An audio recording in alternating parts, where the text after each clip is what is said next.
Good morning, Infinity. What is happening? How you doing? It's Manifestation Day at the Infinity Fellowship. This is your buddy, your spirit guide, your chief spiritual officer, Reverend Jeff Obafemi Carr. I'm excited to welcome you into the space today. Are you gathered for Sunday service? Do you have your family with you? Have you called everybody into the room? Have you printed off your manifestation guide? Are you ready to get into the space today? This is Action Sunday. This is when we take action on our dreams. This is when we pour into you practical spiritual tools. It's a great day today. So listen, as we get ready for Sunday service, I invite you to do a couple of things. If you are new, we want you to hit the subscribe button on YouTube. If you're watching us on YouTube, hit the like button if you're on Facebook, and then tag everybody you know. Send them the text, say, hey, Infinity, this space, this spiritual community that I go to every Sunday, it is on, it is live, and today we are putting in the work because the work is awesome. We're excited to be here with you, celebrating, worshiping, and just having a great day today. So we'll see you on the back end. Get yourself ready for the Infinity Fellowship. Get your coffee, get your tea, get your mat laid out, whatever you do to get into alignment with the high frequency vibration of infinity. Let's have a great time today. See you in a minute.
Good morning, Infinity. Welcome to the Infinity Fellowship. I'm glad that you are gathered here today for this Sunday service, this interspiritual service for those of many different paths who come together as one at Infinity Fellowship. I'm Reverend Jeff Obafemi-Carr. I want to welcome you to today's Sunday service, and I also want to welcome you to the people who watch afterwards, the replay folks. So I want to say a welcome to you too. This energy is something that lasts not just in this present moment, but it's energy that defies time and space like everything else. So we welcome you into the space today and invite you to go ahead and take your seat, to find your comfortable position as we begin with a brief meditation. I invite you into the space today. So go ahead, take a deep breath, exhale and release it. Take another deep, full body breath. Fill up that lower body. Exhale, let it go. Drop the flesh on the back of your shoulder blades toward the floor. Even as you sit a little bit taller. Just begin the process of being still. When we invite the stillness into our life, we invite peace, we invite joy, we invite love.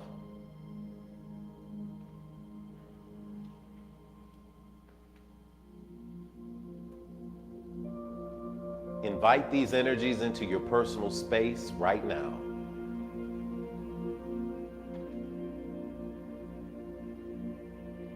Invite them in through the breath. And simply exhale and release those things that no longer serve you or your consciousness.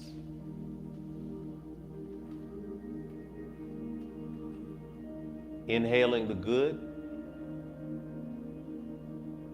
exhaling the struggle.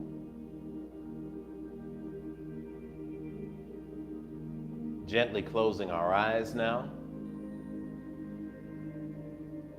so that we can become even more mindful of our breathing.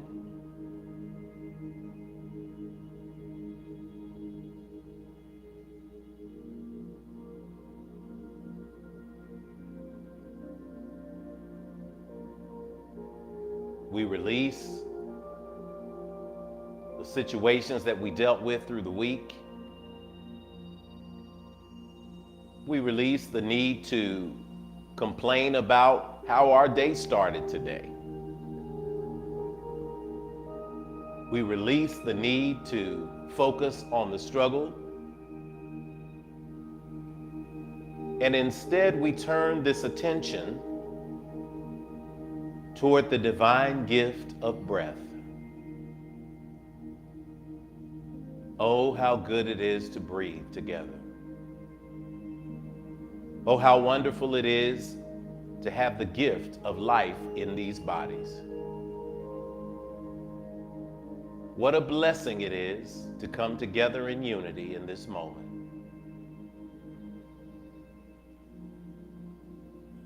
How awesome and amazing it is to be connected, to be centered, to be thoughtful, to be mindful, to be present.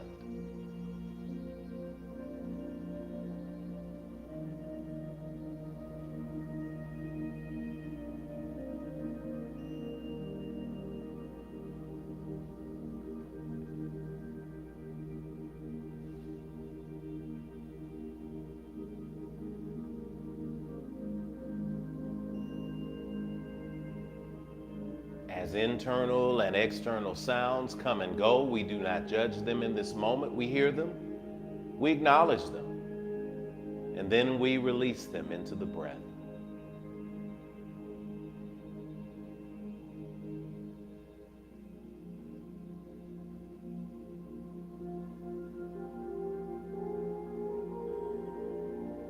We embrace together in this moment a field of divine gratitude. A field so big that it cannot be defined, so high it cannot be seen, so low there is no bottom. so wide reaching that all that surrounds us is love right now. All that surrounds us is peace. All that surrounds us is gratitude.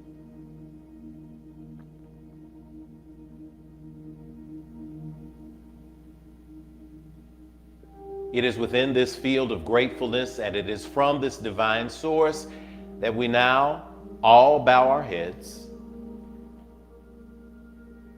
open our heart,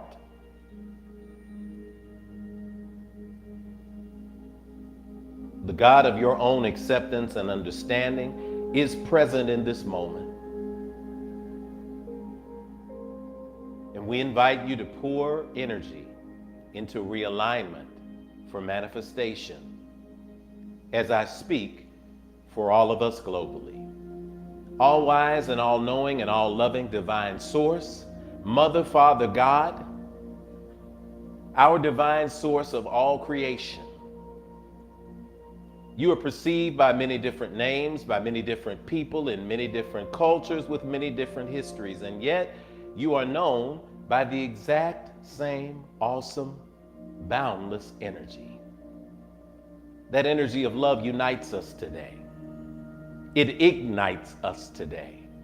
Because of this divine awareness, we acknowledge you in this moment as we start this sacred ceremony that we call the Infinity Fellowship. And I speak to you for the hearts and minds and spirits that are tuning in right now from around the globe. Speaking to you from a space of gratitude. Thank you for the internet signal today.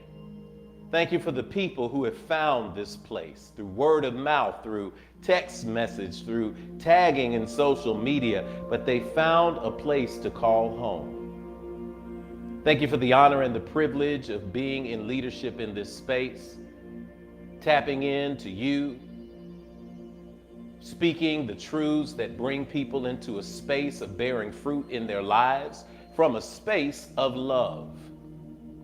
Thank you for the hearts of people there who are listening right now. Thank you for the good hearts that were placed on the table that feel as if they've been broken and used and abused. Give them comfort right now. Send them healing right now. Let them know that you are always present and never absent right now. To those who have been discouraged this week, for those who faced an obstacle, let them know that that obstacle was there just to make them stronger, just to teach them a lesson, just to move closer to that space of divine purpose, because we can do all things if you be on our side. We give a special healing to those who are in physical pain today. We speak that through their breath, through their breathing, through this light that is shining, through the points that are coming in from all over the world, that we are all sending a unified energy for the healing of bodies right now. We are sending a unified energy for the healing of spirits right now. We are sending a unified energy for the healing of minds right now. We are sending a unified energy for the healing of divine purpose right now. We are sending a unified energy for clarity and understanding and love and acceptance, and the acceptance of the divine calling that you have placed inside each and every one of us. We know that it's hard sometimes, but oh, if it was easy, we wouldn't develop the spiritual muscle we need to stand and shine. And so we thank you right now. We move in gratitude. We proclaim victory in advance, and we speak that something is shared during today's service that will remind the person who came to receive it that they are ever loved and covered by you. And with you on our side, who can be against us? For these things and other things that cannot be put into words, we simply say we thank you and radiate the divine gratitude that emanates from within, without, and so it is. And the people said together, Amen, Amen, Hotep, Shalom, Namaste, Ashe. So it is.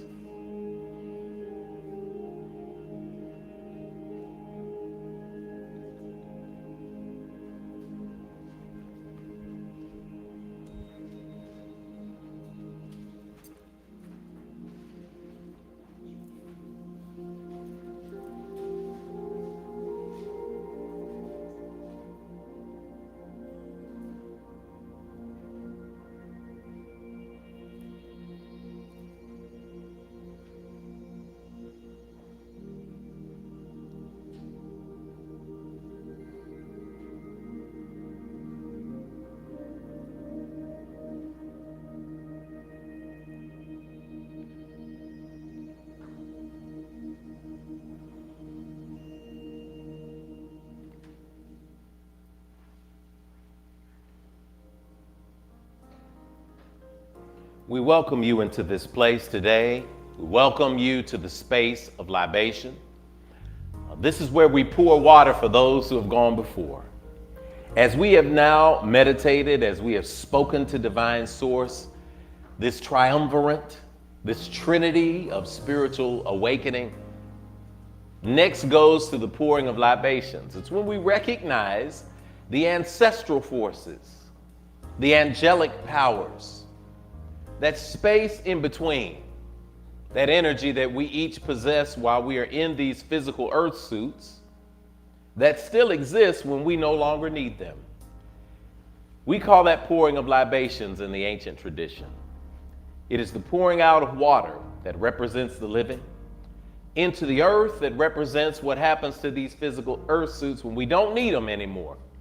Because there will be a time when your body can no longer hold your spirit. But that doesn't mean that your spirit is gone. For energy is never created or destroyed, it only changes form. And so we speak today for those who have changed form. We recognize them by saying their names aloud. And since we are in the divine digital space, we invite you to type their names aloud. So in this moment of remembrance, if Grandma Betty jumps into your mind, if Big Mama or Big Papa jumps into your mind, if Auntie Sue jumps into your mind, go ahead and type their name in the box. Whoever your people are, those people in the neighborhoods when you were growing up, those people in leadership who poured into you, call their names aloud, type their names into the box so that we could recognize them in this divine moment. And so we say today, as we pour libations, we utilize the word ashe, which means divine essence. It is a commandment of, and so it is. It means spirit. It means all of that divine energy wrapped up in one word. You really can't comprehend how big that is. But these little words allow us to have an agreement on what we mean when we say them. And so we say, cool water, freshen our spirits today, ashe. Freshen and consecrate this divine house, ashe. Freshen our collective ancestors from around the world, ashe. We give praise in this moment to Almighty Mother, Father God, divine source, and all creation, ashe. Grant to us peace and prosperity, ashe. And so we pour today to the energies of the north, where we receive our sense of direction, ashe. We pour to the energies of the south, where we find and remember our origins, ashe. We pour to the energies of the east and the symbolic energy of the rising sun, reminding us that we made it to today, so we got another chance to do it. We got another chance to do it, ashe. To the energies of the west, the end of the long days when we find rest, and the lunar energy comes along with its divine feminine light and reminds us that we are never alone, even in the darkness, ashe. To the skies above us, that blank landscape that we see even when we close our eyes and see our dreams. We are given the gift of pulling from that space into manifest reality through spiritual practice, ashe. To the space where all of these intersections come together, the space of divine love, the emanating space from the center of our bodies, the space called anahata in the Sanskrit tradition, the space of the heart, that beautiful green light that connects all of these dots and pulls us together, those who are here with those who have transitioned into life after life, ashe. Those we ask you to call their names aloud as we pour these next few pours of water, or type them into the box. If you're just watching and you say, you know what, I got it also on YouTube, I just like to watch, just tell everybody in your family to just call those names. Get the children around, say, who do you remember? Let's call their name. And when you call their names, they say, who is that? Guess what? That's a new conversation you get to have with your young ones in your household. Call their names aloud in this moment.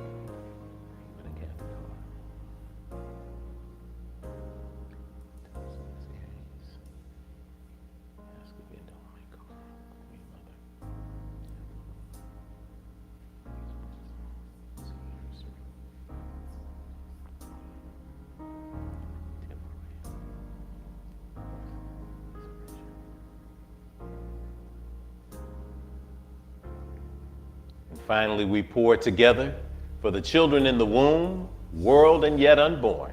Ashe, Ashe, Ashe. Oh.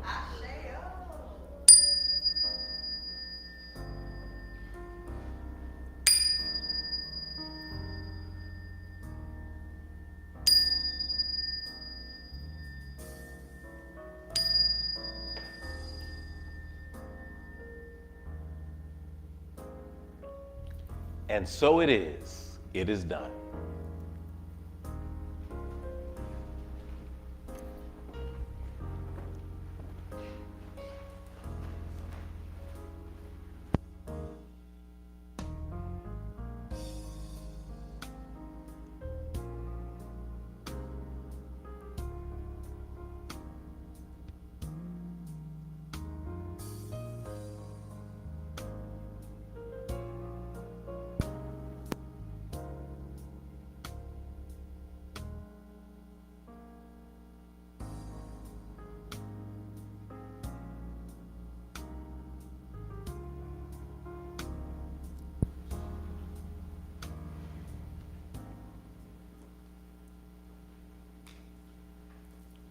Good morning, Infinity. How you doing? What's going on? We're here in the space today, and I'm here in the space with Sister Kaditha. Yeah. And you're looking mighty sharp today, sister. I'm trying to I should have put on my boots because you got on your heels and you thought like a lot taller than I'm used to. I'm like, oh. Y'all see we got on our shirts. So I want y'all to see these shirts because I'm going to say good morning to you. I'm going to tell you about these shirts. Matter of fact, I might as well tell you a little bit about them later. These shirts right here. Boom. Look at that. Restoration Sunday. That's coming up April 17th. But guess what? We're going to have an opportunity for everybody to get their shirts and to buy the shirts real soon. But we just want to model with you all today. I get to stand next to Lady Kanitha and say good morning. I want to say good morning to each one of you. And guess what? This is our moment where we generate gratitude. So we want you to generate gratitude with us today by typing in the box, good morning. So say good morning to everybody. And guess what? Everybody who's there, say good morning back to somebody. When somebody says good morning, you say good morning to you because we're going to be singing this together. Let us know where you're broadcasting in from and give me one thing, just one thing that you're grateful for. How about that? Can you give me one thing that you're grateful for? I can give you 100 things because once I start talking about the things that I'm grateful for, and I start looking around the room and seeing everybody here and seeing Brother Tony back there, his Brother Daniel back there, Sister Kai and Kamari in here for support, and Lady Kanitha, and the lights working and the air working and the sun is shining through the windows, I will get to shouting. So we all gonna get to shouting together. So one thing that you're grateful for as we sing the song, good morning to you. So it's real simple. It says good morning to you. It says good morning to you. Good morning to you, and that's it. And then we say da da da da. So crank it up and let's get it going as we sing good morning to you. I'm turning it over. Sister Kanitha, lead us in. Good morning to you. A good morning to you. A good morning to you. Good morning to you, and we say a da da da da da da da da da a da da da da da da da da da a da da da da da da. Good morning to you. A good morning to you, and you, a good morning to you. Good morning to you. Good morning to you. A good morning to you. A good morning to you. Good morning to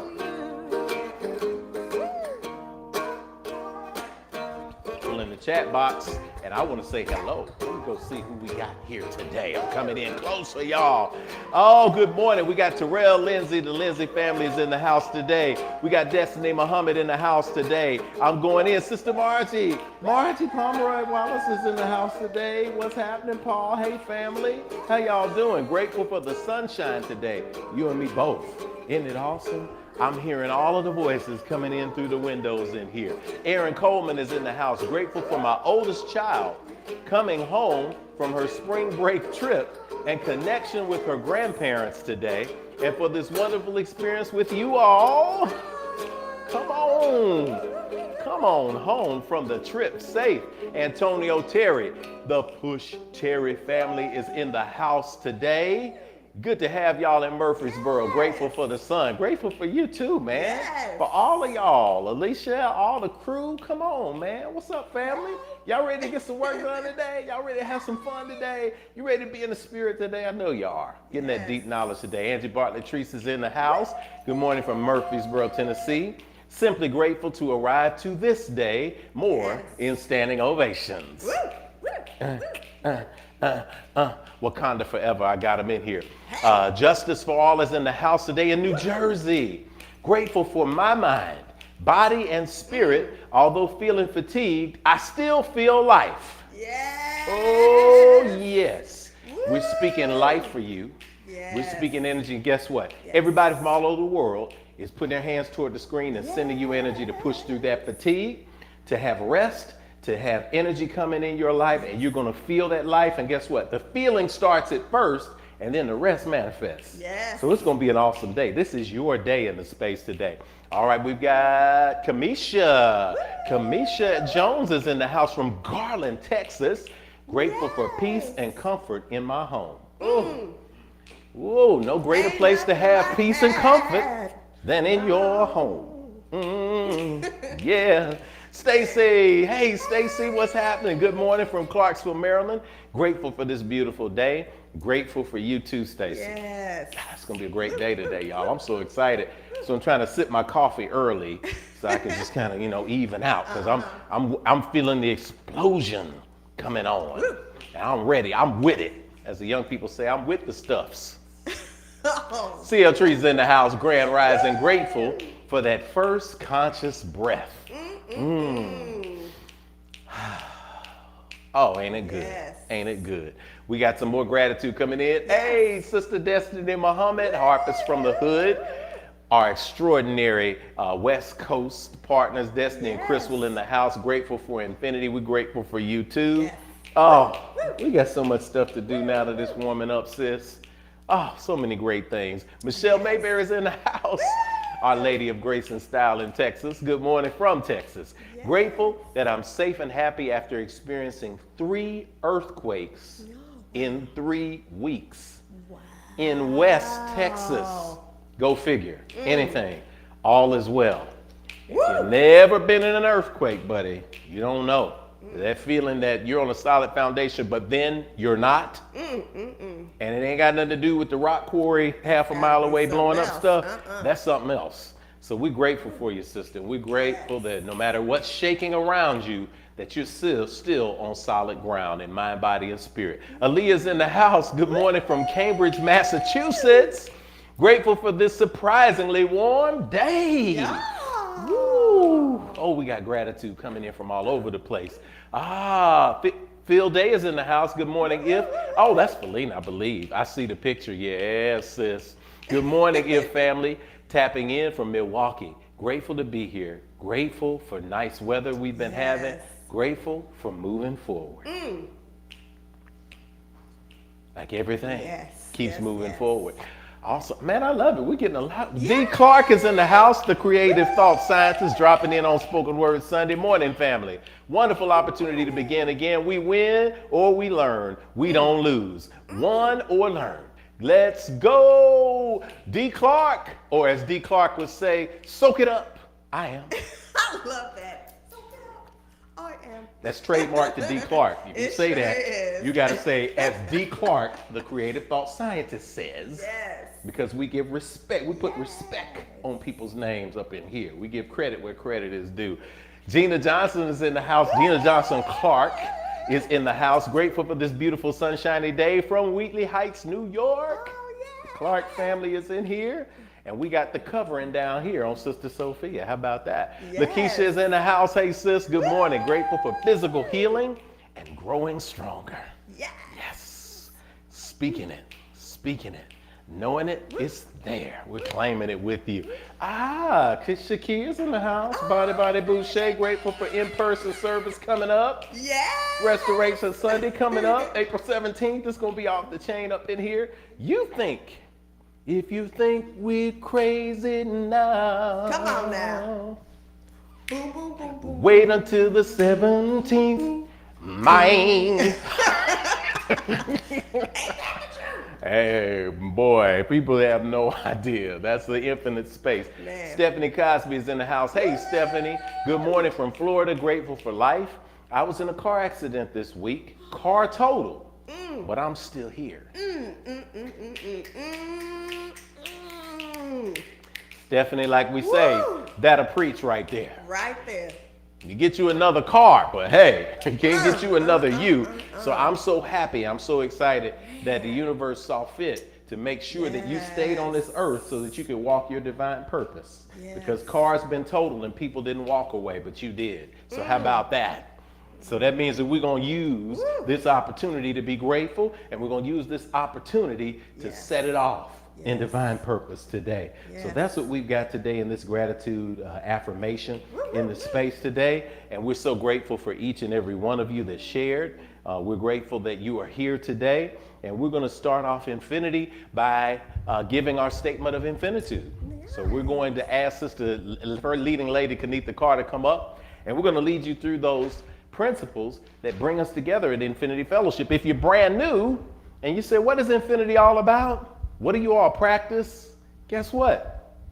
We're about to tell you right now. So stay with us. We're right here. Oh, there you are, sister. Come on through. I was going to give you space. All right. Good morning, Infinity, and welcome into the Infinity Experience live online. And you know, we like to remind you of a couple of things always here at Infinity. One, we don't tell you what to call or how to define the God of your own personal acceptance and understanding. We realize that is an intensely personal and beautiful relationship. Here at Infinity, we affirm your unique connection. Number two, whatever you call that source energy, you'll hear us say God interchangeably with universe, divine source. What you see around you is the proof, baby, that it was showing off when you were created after the same image and likeness. And so now it's time to speak aloud the core agreements that bring us together at infinity. We call that, infinitude. Infinitude is defined in the dictionary as the state or quality of being infinite or having no limit. We have a unique mix of faith backgrounds at Infinity, but what centers us is the spirituality we all share in common. For us, infinitude is defined as infinity with an attitude, and that attitude is gratitude, and the snap you heard is the spiritual practice that gives us life and meaning.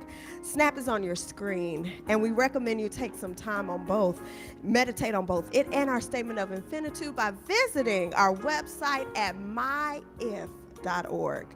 The S in SNAP is for spirituality that transcends religion and connects you to the God of your own understanding. The N is for nurturing of ourselves and others, mind, body, and spirit. The A is for action, because we take action on our callings and walk in our divine purpose every day. And finally, the P is for the proof that our spiritual practices manifest fruit in our lives through the building and maintaining of healthy and prosperous families, relationships, careers, and dreams.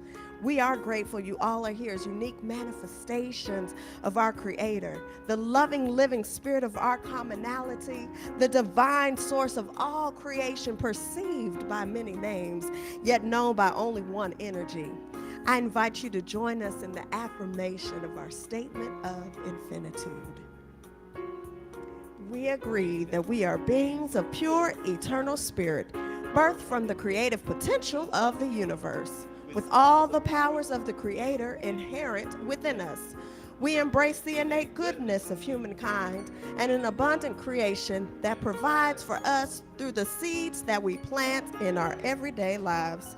We acknowledge that who we are is housed in a temporary biological organism, and as such, it is our responsibility to take care of it because it will only last for a precious window of time.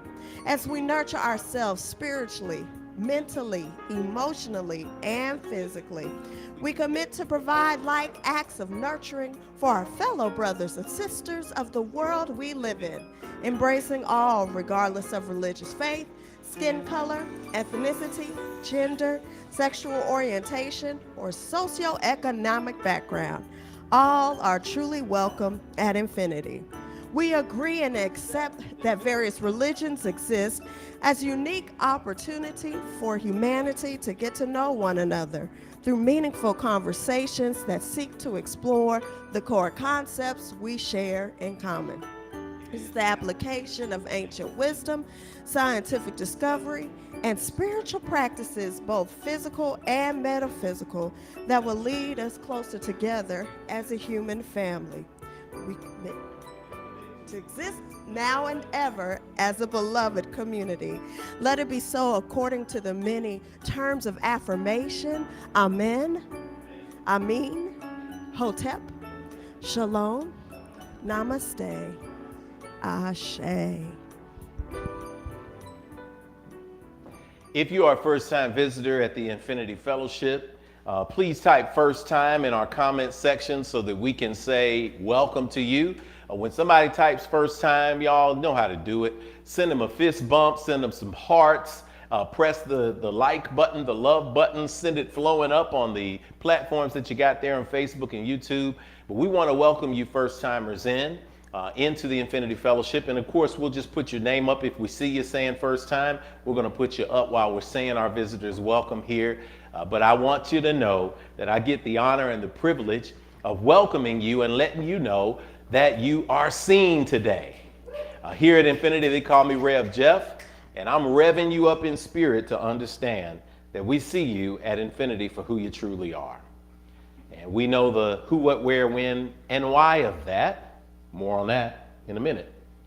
But most importantly, we see you not as a person who is a human being who showed up today to have a spiritual experience. I want you to know that it's the other way around. You are a spirit who is navigating the human experience, just like the rest of us. So we want to invite you into the space. We want to welcome you into the space. Infinity is a unique space. On first and second Sundays, we have our standard service. On third Sundays like today, we actually have a conversation so that you can ask questions and get guidance on your spiritual questions and your path and how we can help make your life better. And on fourth Sunday, like next Sunday, we move all the chairs and we do Yoga Sunday. And that's just an awesome way to tie in mind, body, and spirit. But we want you to know that you are seen today. So wherever you are in the world, we want you to just hold your hands up and just hold them up to the screen or the phone. If you're sitting in your car and you're in the park enjoying this sun seems to be all over the world today, and we love it. You can just hold your hands up in your lap and receive this welcome.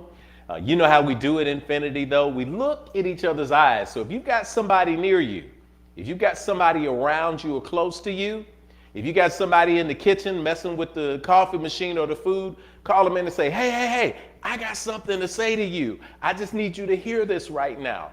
Turn to your spouse, your partner, your friend, your kids. Turn to them and say this. But know that people all over the world are saying this exact welcome to you right now. You are not alone. You're covered. Take a deep breath.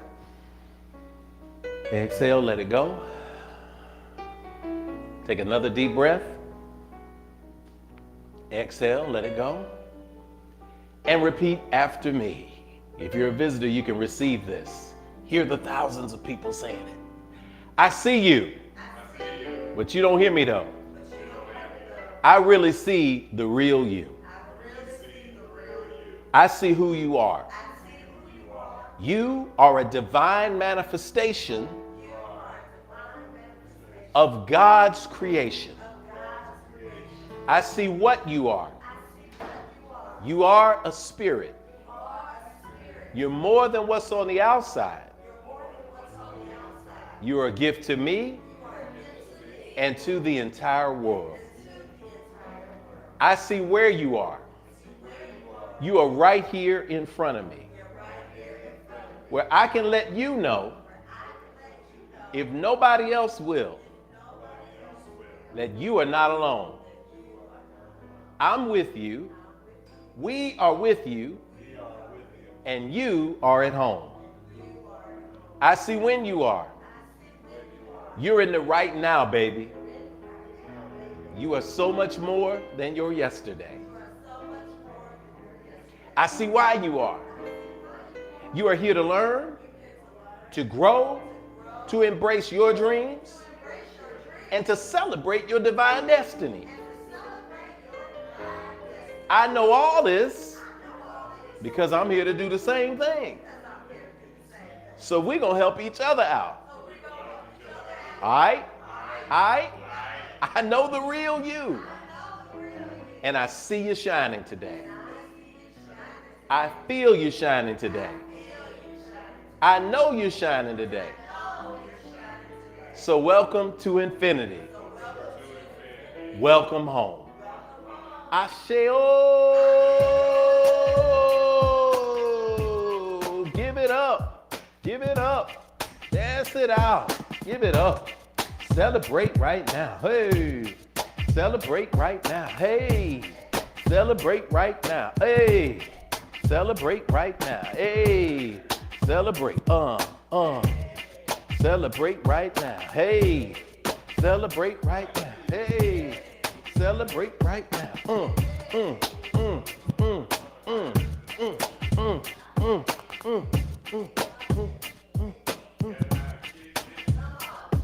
Yay. Hey. I need D. Clark up here to do that. Get that going. Get Jerome in the house to do the step. Hey. Oh.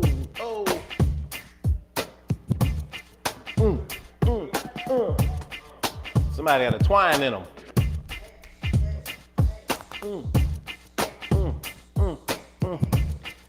And neither didn't want to come up and dance with me today, so I can dance all by myself. I got somebody. I don't know if they're in Phoenix. I don't know if they're in Texas. I don't know where they're at. But they're dancing with me. Oh, you like that 360, baby. You like that. She like it. She like the 360. All right, so we welcome in our folks. We got everybody in, and our stream is growing. Our population is in the space right now.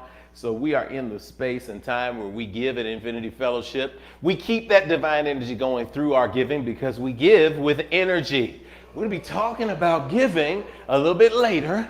So for those of you who've been in the struggle bus with your giving, we understand, because when you're in the struggle bus with your giving, that's part of why you're in the struggle bus with your living. Oh, but we're going to keep that for a little bit later. So we're going to get off that struggle bus and give from a place of abundance. So I invite you to participate in the service. This is the part of the service where you get to pour in to this wonderful space called the Infinity Fellowship. So as you are pulling out your devices, as you're pulling out your checkbook, as you're pulling out your manner of giving, we invite you to prepare to supercharge our offering today. You supercharge our offering because you don't just scatter seeds out, right? You plan and you plant. And when you psychologically, when you mentally, when you spiritually give from a space of overflow, then that's how the universe responds. Actually, I like to think of it a little bit in the opposite way. I've already received so much that I could never repay. So I've received life. I've received every single breath that I've got in my body. I've received the gift of family. I've received a clear mind. So how much does that cost me? Doesn't cost me much, but I like to give back my 10% and sometimes give over. So as you are blessed today, we want you to give according to how you've received. You can give via Cash App, $ Infinity Fellowship. You can give via PayPal, paypal.me/Infinity Fellowship. You can also give internationally via PayPal, infinitynashville@gmail.com. You can also give via mail for those of you who prefer that method. We love to receive your tithes and offerings here at 641 West Nocturne Drive, Nashville, Tennessee, 37207. Don't worry, I know I talk fast, but we got a slide for you. So we're gonna put that slide up so you can see how and where to give. Now, what we're going to do is we're gonna sing while we give because we recognize that everything is good.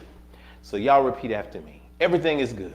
Everything is good. Everything is good. Everything is good. Everything is good. Everything is good. I got it. I got it. I got it good. I got it good. And so it is. Take a deep breath. Exhale, release.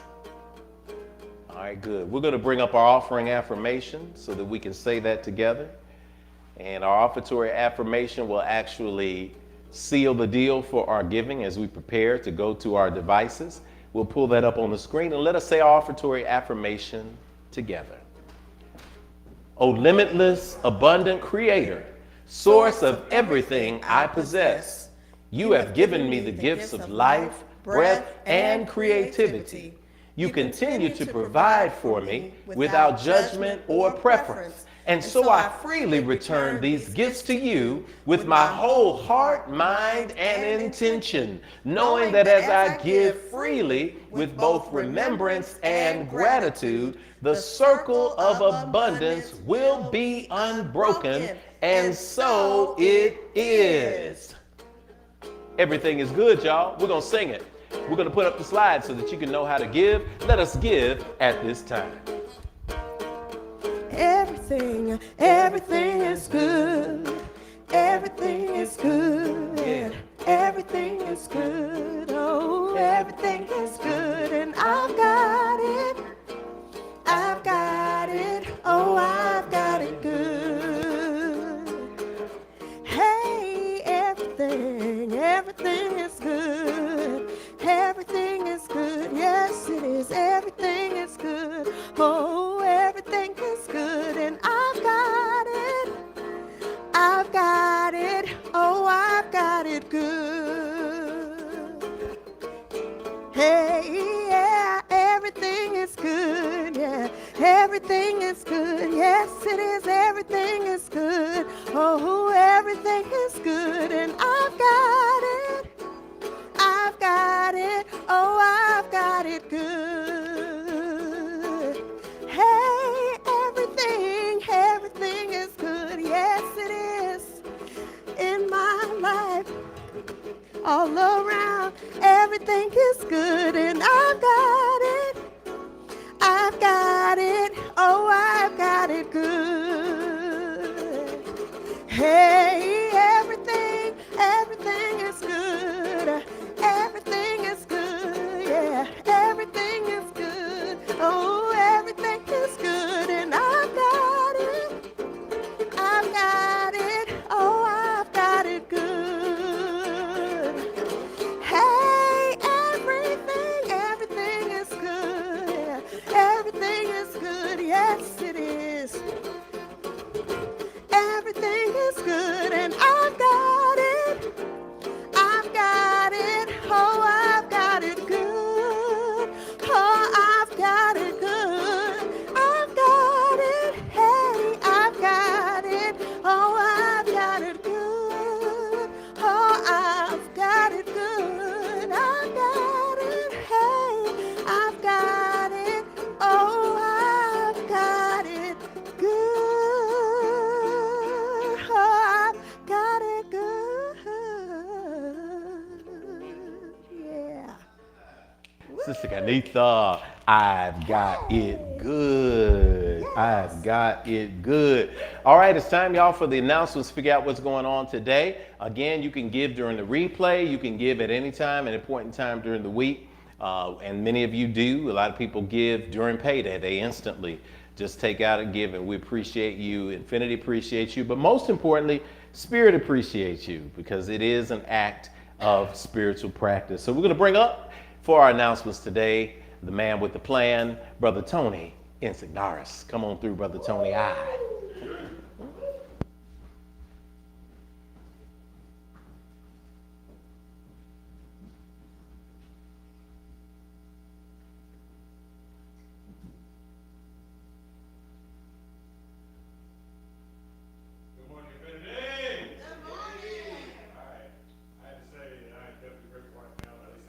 Contact that's at least working right now. The other one decided to crack on me, so we're gonna make this work best way I can. I have to just do one of these, you know what I'm saying? I had to go slick Rick on y'all. All right, so good morning, Infinity. Good morning. Now, if you've got a manifestation that you've seen in your life that you want to report as a standing ovation today, go ahead and type it into the chat box for us at this time. Now, welcome to March, the third month of 2022. Now, this here is the year of attainment. And the definition of attainment is the action or fact of achieving a goal toward which one has worked. Now, this is the year for the big payoff, baby. The big payoff. Revenge. Hey, like this. So every single day, remember to speak aloud our daily mantra for the year, and that is, I live in the overflow. We'll say it one time. I live in the overflow. You know what I'm saying? A little swag stuff with that too. You know what I'm saying? Hey, you know what I'm saying? That's how we do it. Now, have you kick-started your personal meditation practice this year yet? Anybody? Yes, no, maybe? All the above? If not, visit our online portals to find a number of brief, guided affirmation meditations each Wednesday at 12 noon Central Standard Time. I know for me personally, I've been using that whenever I'm on the road doing my little courier work, and it's been very much helpful. I always also recommend, too, if you're driving, don't close your eyes. That's all I can say. Safety first. So, it's every Wednesday at 12 noon Central Standard Time. We release a new live meditation, and if you can't catch it at noon, then you can pause for the meditation cause at your convenience. Whenever and however we'll join it, we'll offer this to you to support you in your spiritual practice throughout the week. Now, next week is Yoga Sunday. Now, every fourth Sunday, we clear the floor, and Rev Jeff leads us for Infinity's monthly Yoga Sunday service. Now, I lost my place. Hold up. Okay, there we go. This is that contact I was talking about that's missing. It's hard to see anything. But spirituality that supports the mind and the spirit is enhanced when we input positive practices into our physical bodies. Yoga Sunday is for all levels, beginners to advanced, and Rev Jeff is also a trained and certified yoga instructor. So we get the best of the best up in chia of the physical and spiritual world on fourth Sundays. So join the growing number of people around the world who have been making a commitment to move, breathe, and stand in the right now. That's next Sunday, right here on YouTube and Facebook. Founders Day is Restoration Day at Infinity. Big things coming up soon, big things popping. On April 17th, Resurrection Sunday, Infinity will return and in-person services for the first time since migrating to the online universe 2 years ago. That's right. Infinity, mark your calendars to join us for Restoration Sunday, the Easter holiday. Now, masks will be required, so we had to go Scorpion and Sub-Zero up in here again. We are calling for all hands on deck to volunteer to help out on this Sunday, so please sign up to volunteer at tinyurl.com/sign up Infinity. There might be a little icon, a little caption for that one. There we go, perfect. Now, have you joined the Infinite Streamers Online Fellowship Group? Yes, no, maybe, all the above? Yes, we have a Facebook group where we can talk during the week, share standing ovations, submit prayer requests, and fellowship with one another. The QR code is on your screen. I'll give you a few little, give you 5 seconds, maybe 10 seconds to go ahead and put your phone up and click that thing. Now, you can take a picture with your phone, join up today, and get to know all the members of Infinity from all over the world. Now, we are now bringing Rev Jeff and Lady Kenitha back up because it's time for Standing Ovations. Tune your vibration to a high elevation. It's time for the good news, our standing ovation.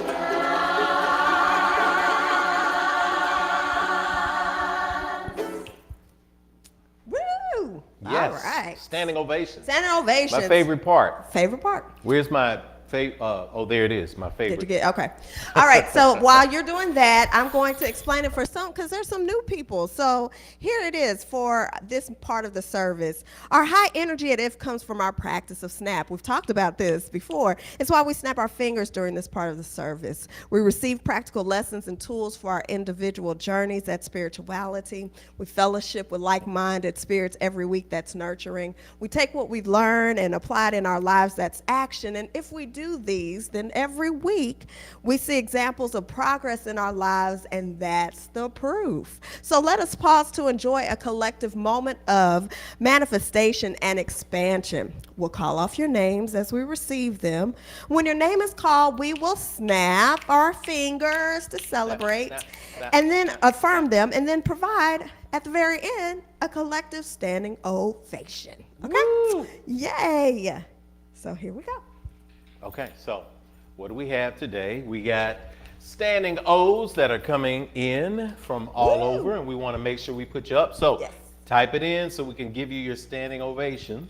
First standing ovation, Sister Angie Bartlett Treese.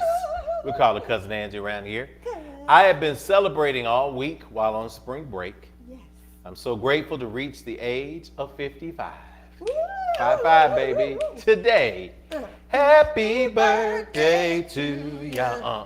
Happy birthday to ya. Happy birthday. Yeah.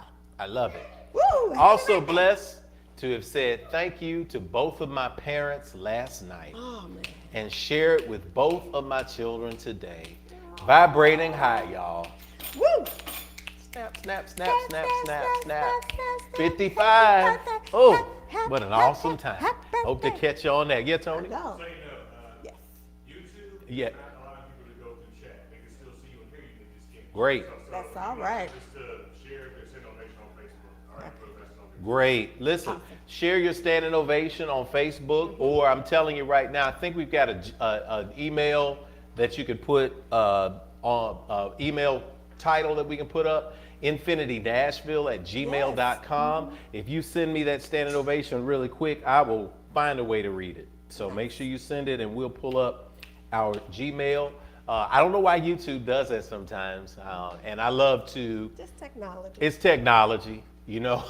Yeah, and we love all of you that report it. I know. We want you to make sure that you report it to YouTube and let YouTube know, because YouTube doesn't give us any controls on this end. So we're here and we Tell see them you to and we fix know it. it. So on Facebook, you can type it in on Facebook if you're there, or you can email it to us at infinitynashville@gmail.com. If I don't get to it in this segment, I'll get to it a little bit later, so we're in there in the space. Yes. So do we have any other ones that come up on the screen, Tony, from Facebook? I want to give, while we're waiting on that to see, I want to give a special shout out. I'm going to give 2 standing ovations. One to my daughter, Kai, for Yes, just being Kai. awesome. Being awesome. How about it? Yes, we love her, and she's awesome. She's awesome. We want to give that standing ovation there. Oh, I'm going to give a standing ovation to Daniels High School. Oh, We're giving a standing ovation to the East Eagles Come under on, the direction Eagles. of Coach Avery Hey. Patton, who won their first state championship in basketball. Yeah. And we got to watch it on TV. We're So, doing big things at East now. They ain't huh? gonna try to act like they were canceling school tomorrow, but they ain't canceling school tomorrow, son. You gotta go to school. But I'm sure it's gonna be a party Yes, atmosphere I at know. East High They tomorrow. did So their thing, y'all did it. I saw a high school basketball championship, and I saw high schoolers with full beards and mustaches and stuff. I was like, love grown. I thought we were watching March Madness up in there, but you know, it's another level. But they played, and they played at the top high level, and congratulations to Milan. Milan, Tennessee, their first year coach did an awesome job of bringing them. Hadn't been in a state championship since the 1960s. His first year, he brought them to the state championship. So that's not a loss. It's a win for everybody. So we want to send that standing ovation to East High in Nashville, East Eagles, East Magnet, and we're in the space today. Okay, I want to see if I got any that came in here. We got birthday, we're in the space today. Okay, so we'll, yes. Oh, Tony's got one or two on the phone. Three. Okay, Tony's got three on the phone. Here we go. I'll let Matt kind Are they coming in from YouTube? this one's, I think, from Facebook. Okay, good. Let me see. That was the first one was Libations. Oh, Latamisia is in the house. Oh, I'm so glad we didn't miss this, Dr. Latamisia. Happy to spend this weekend with Dr. Michaela in LA. Oh my God. We got two of Infinity's I top know. docs. My Come in. favorite people. Two of our favorite folks. Yes. Happy to spend it. So Dr. Michaela, Dr. Latamisia are in LA. She is the hostess with the mostest. You know she is. Yes. And it's been a great break for me. Oh. So glad we're in there. Okay, great. Come on, T. I'll let you get that. Y'all know, look, we're working with technology today. I absolutely love it. So we're in this space. Oh, and Yes, you know go what? ahead, baby. Did a writing workshop. Tell us about that, please. Songwriting. So thank you, Sister Alicia, who asked me. You know, she is she's one of the directors of Verge. Yes, Theater yes. company. Tell us about it. Her Stand theater ovation company. there. I got you. So she invited me to come out, and we did a Zoom little class. She had put together this fabulous series of workshops, and so I taught to high school students songwriting, which was very neat. I love So it. we just did that this past Wednesday. So congratulations. Congratulations. Standing Alicia ovation. put something together Alicia like for that. the workshop, and for you, And for madam, the asking. teaching. I got a Yes. great picture of you teaching. I should have brought it up, put it on there. We had a good time. Standing ovation to Sister Keisha Cunningham on YouTube. Keisha. There was positive communication between my son and I this week. Woo! How awesome is it? How awesome is that? I love it. That is indeed a standing ovation up in Yes. the space. I'm glad to see everybody coming in. Great. Could be my connection. Okay, great. So everybody's grateful to be present. I see the hemp farms in the house today. Terrell, Latrice, D. Clark. yes. I see everybody. Aaliyah. Good morning, everybody. Good So I'm glad to morning. see y'all coming in. Yes. We got y'all coming in to feed, and we were able to get our standing ovations out. Period. Yes. I love it. I love it. Let's do it. All right. All right. So tell us So what to if do, you Mama. shared, then I want you to have several seats. Okay. But the rest of us, wherever we are in the world, are about to give an out of this world standing ovation. Okay. Are we ready? Here we go.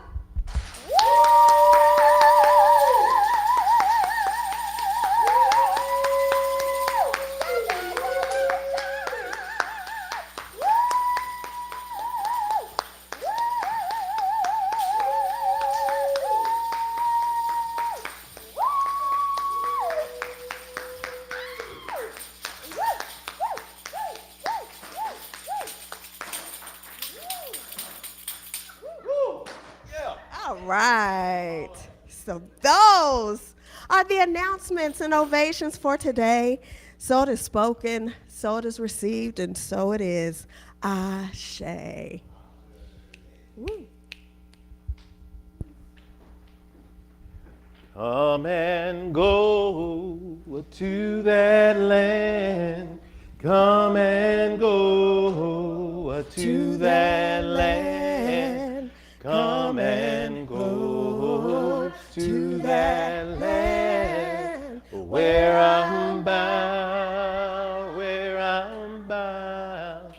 Come and go to that land. Come and go to that land. Come and go to that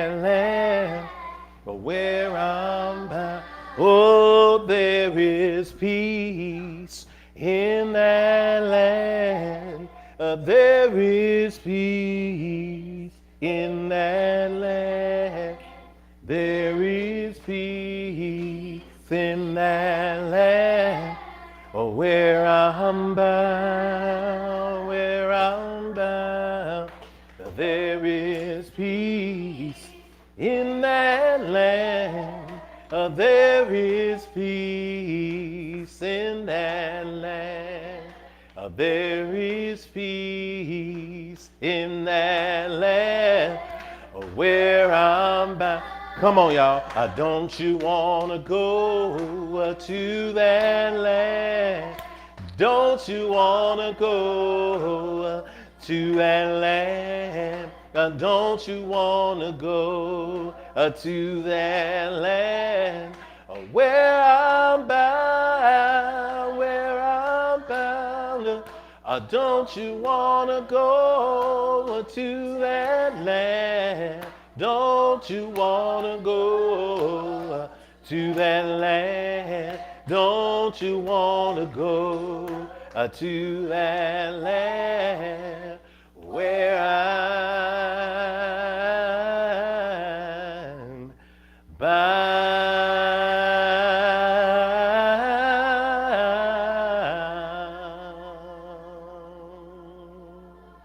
Yeah. We said, let the church say amen. Let the church say amen. Amen. Let the church say hotep. Hotep. Let the church say shalom. Shalom. Let the church say namaste. Namaste. Let the church say aho. Aho. Let the church say ashe. Ashe.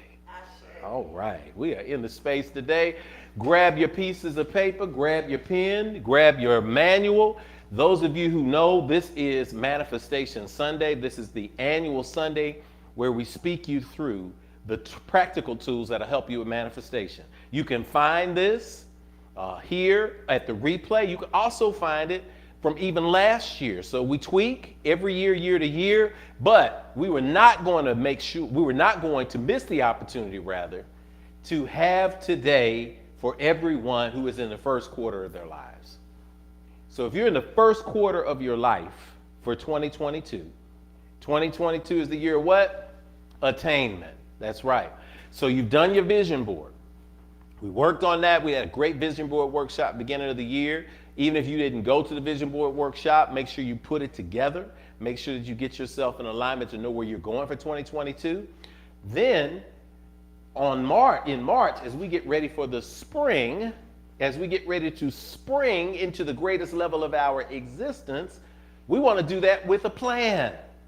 You do not want to go forward just waiting on circumstance to define your life for you.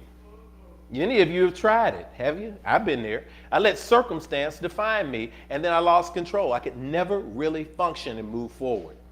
But now I move forward with vision and a specific plan, a spiritual practice that will manifest fruit. And the reason why it's important to be in a space like this, if you could imagine what it's like to live the life of your dreams, to live a life of expansion, to live a life of bearing fruit, to live a life of prosperity, of abundance, of wellness, of good. If you can see that in your mind right now, if you can put that into your consciousness, then we're going to give you the how. So I hope you're ready for the how. Welcome to this community today. Welcome to those who have been seeking a space like this. It's important to have community. And as we meditate today on today's meditation, it's an African proverb that talks exactly and specifically about what it takes to be successful in the long term. We'll put it up on the screen for you. If you want to go fast, go alone. If you want to go far, go together. If you want to go fast, because some people want to get there quick, go alone. If you want to go far, go together. Take your screenshots of that space. Focus on that energy. And now, ready, set, go. We're going to do this thing really quick today. We're going to go through this. We're going to get your notes. Get your notepad out, get your pen out, get your journal out. Be prepared to write. And then when it's time to ask questions, be prepared to put your questions in. If you have a question and you need to put it in, have the question ready when it's time for Q&A to open. I'm not going to open the Q&A yet. So we're going to open the Q&A in a few minutes. If we have any technical issues, that's fine, because we'll just read it off YouTube if we need to.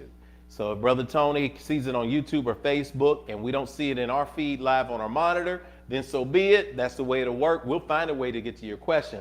But we want to give you the practice first for clarification. Okay, the first thing, we want to understand that there are 4 spiritual laws that we talk about a lot at Infinity, that I affirm a lot here in the space. Those 4 spiritual laws lead you to something called prosperity. And I like to get this out of the way quickly. You know what? Let me make sure I'm on the right. Okay, good.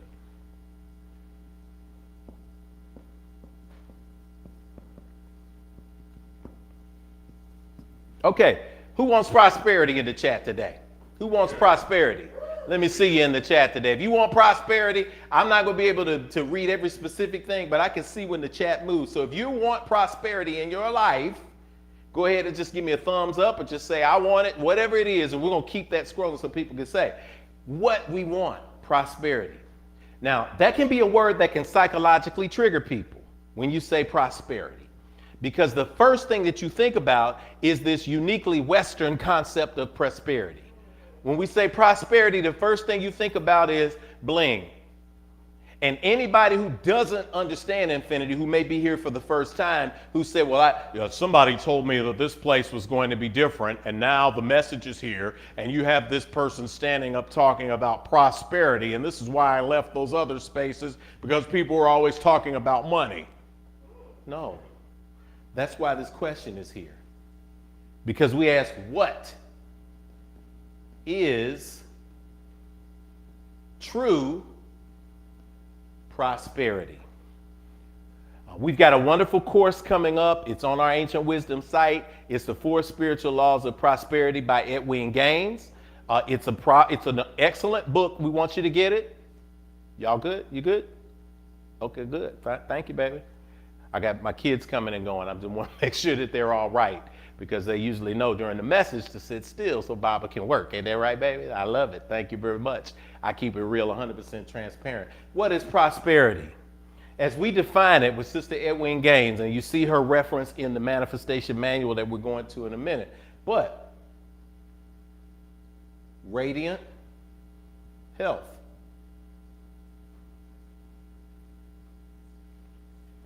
Who wants to have radiant health?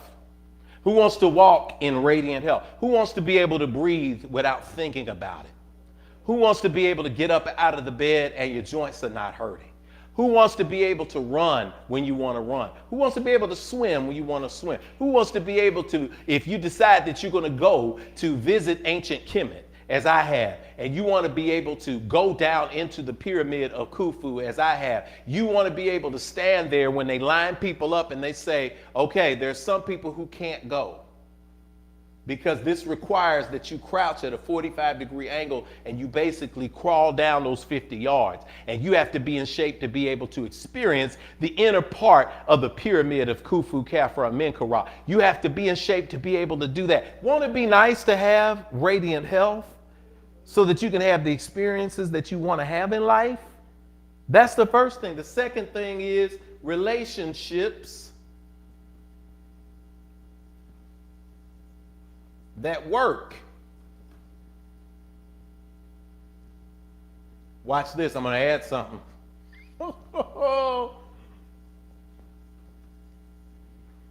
Relationships that work 100% of the time. So if you have a relationship, let me say this, relationships that work, functional relationships that work 100% of the time. How awesome would that be? Isn't that something amazing to have when you're dealing with getting together and dealing with people and talking to people, that these relationships are healthy and that they work all of the time? And then in addition to that, I'm just going to put the $sign. All of the money you can spend. Now look. In this moment, in this space, we're not being political. So political ideology are gone. Political ideology out of the window for a minute. The nature of toxic capitalism, the nature of all of that, I understand, I'm with it, I agree 100%, but that notwithstanding, if you had all of the money that you could spend, if you went to the store and you didn't have to worry about if your card was going to get declined or not, if you're not going to have anxiety when the bill comes in the door and you say, oh, I got my bills this month. Okay, pay this, pay that, pay the other, get it going. What do y'all want to eat tonight for dinner? And you're not thinking about it. Would you like the peace of mind to have that? Because that's what that's defined as. That's what it is for you. It's all the money you can spend. It doesn't mean that you want to have enough money to buy a private jet. If you want to have that, hey, go for it. But you might want to have the money that you need to support any cause that you want to support. We have this one, I didn't mean to go into this, but I got to go into it because the spirit is there. We have this interesting nexus that is going on in America right now, where we want everything, but we want it for free, but then we get it for free and then we try to package it and resell it so that we can make more money. So it's very, very interesting because we want activist organizations to be free and we want them to speak for us and we want them to speak out against injustice, but then we don't pour anything into the activist organizations. So then they starve. So then when major corporations and big organizations and government interest begins to pour into the activist community, then we turn around and say, they're taking money, they're getting paid, they're no good to the people. You can't have somebody in the streets 60 hours a week advocating for the people. And where are they supposed to live? In a house with no lights? Are they supposed to have 12 roommates? Even the younger people out there, my young activists who are out there, you know how it goes. But guess what? When you as an individual or as a group have all the money and resources you can spend, you can give people the gift of freedom if that's what you decide to do with your money. You can give people the gift of access. I'm not talking to you now because of freedom. I'm talking to you now because community of people come together and they say, we're going to purchase this camera. We're going to create an account so you can have a live stream. We're going to make sure that these lights stay on because this wonderful spiritual energy that is coming from this space is something that deserves to be seen. And now you see, and now we all feel what freedom is. That's the definition of prosperity that I'm using today. That's what that energy is. So when we talk about these 4 laws, we're going to write all 4 of them down and then we're going to get through it. It's going to be in your manual. All right. Now, let me talk to you for a second. And the reason why I love that Edwin Gaines uses laws, these for me, these for people who have practiced these laws, these for people who have experienced spiritual practice on a profound level and have seen things manifest in their lives, these things are not opinions. Let me say it again. These are not opinions. These are not theories. The reason why they are laws are because scientifically they've been proven to work. And they work in concert with one another. You do these 4 things, you will see fruit in your life. I'm a personal testimony. I'm a living, walking testimony. My wife, Kenitha, living, walking testimony. Tony will tell you the same thing. Anybody who comes to Infinity who has been consistent and they say, I tried these 4 things and I worked and I saw that those definitions of prosperity began to manifest in my life. So I'm giving you these practices today and we're going to practice these things starting right now. If you've not practiced them before, I guarantee you, try something different. Because as Einstein reminded us, insanity is doing the same thing over and over again, expecting a different result. Let's get to it. First law. And I put it up here in big letters because you need to see it. Matter of fact, let's come to this one, Tony, so we can see. Daniel, we'll get to that. Tithe. That's the first thing. Tithe. and I'm putting a period at it. All right, this is the money piece.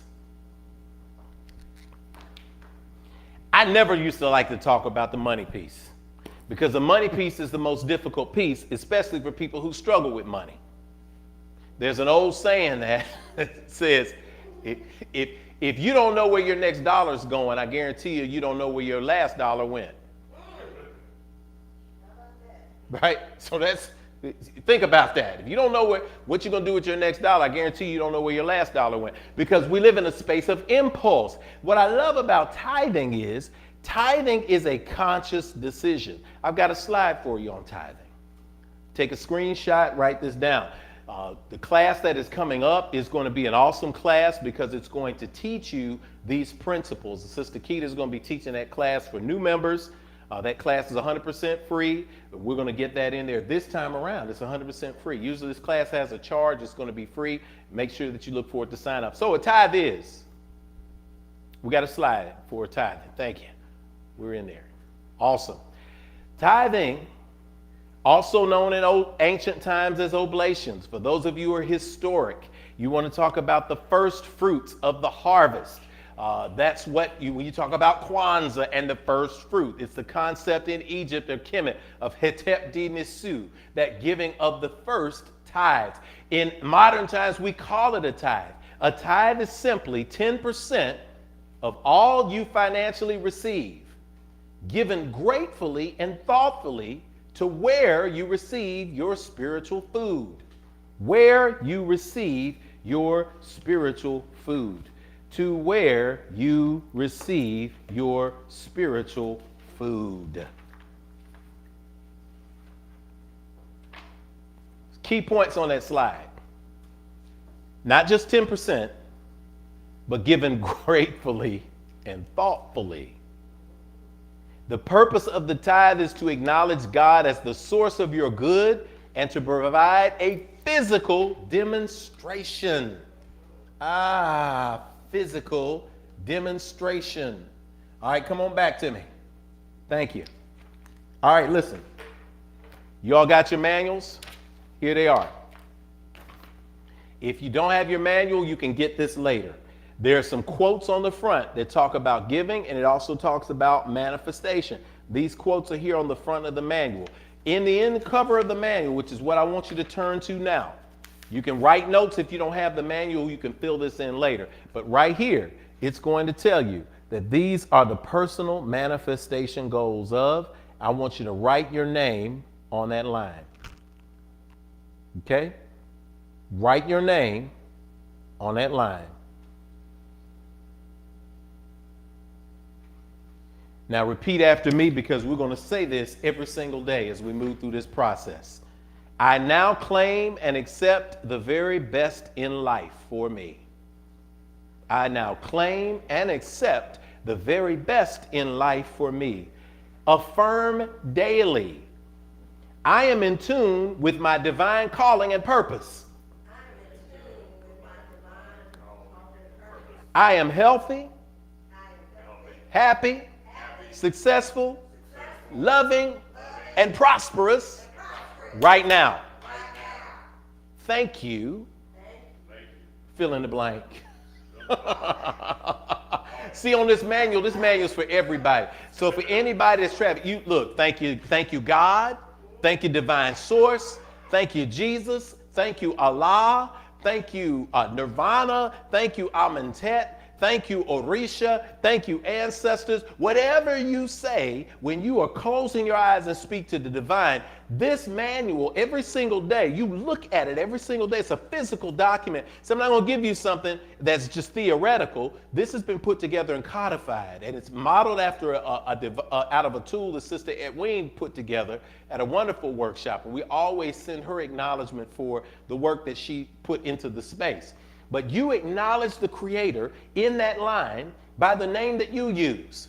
You might be a visitor at Infinity today. You might say, this is my first time. I just wanted to dip in and get the prosperity, dip in and get the manifestation and the purpose, and then I'm good. I can go back to my space. Do that, and that's great. So whatever works for you, you do it. This is the gift that Infinity is giving you in this space today. So our 4 principles end up being number 1.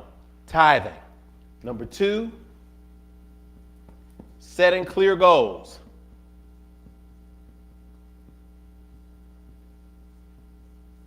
Number 3, this is on the guide on that page right there. Forgive. We come into all of these. And number 4, which is the most important in this space, find your purpose.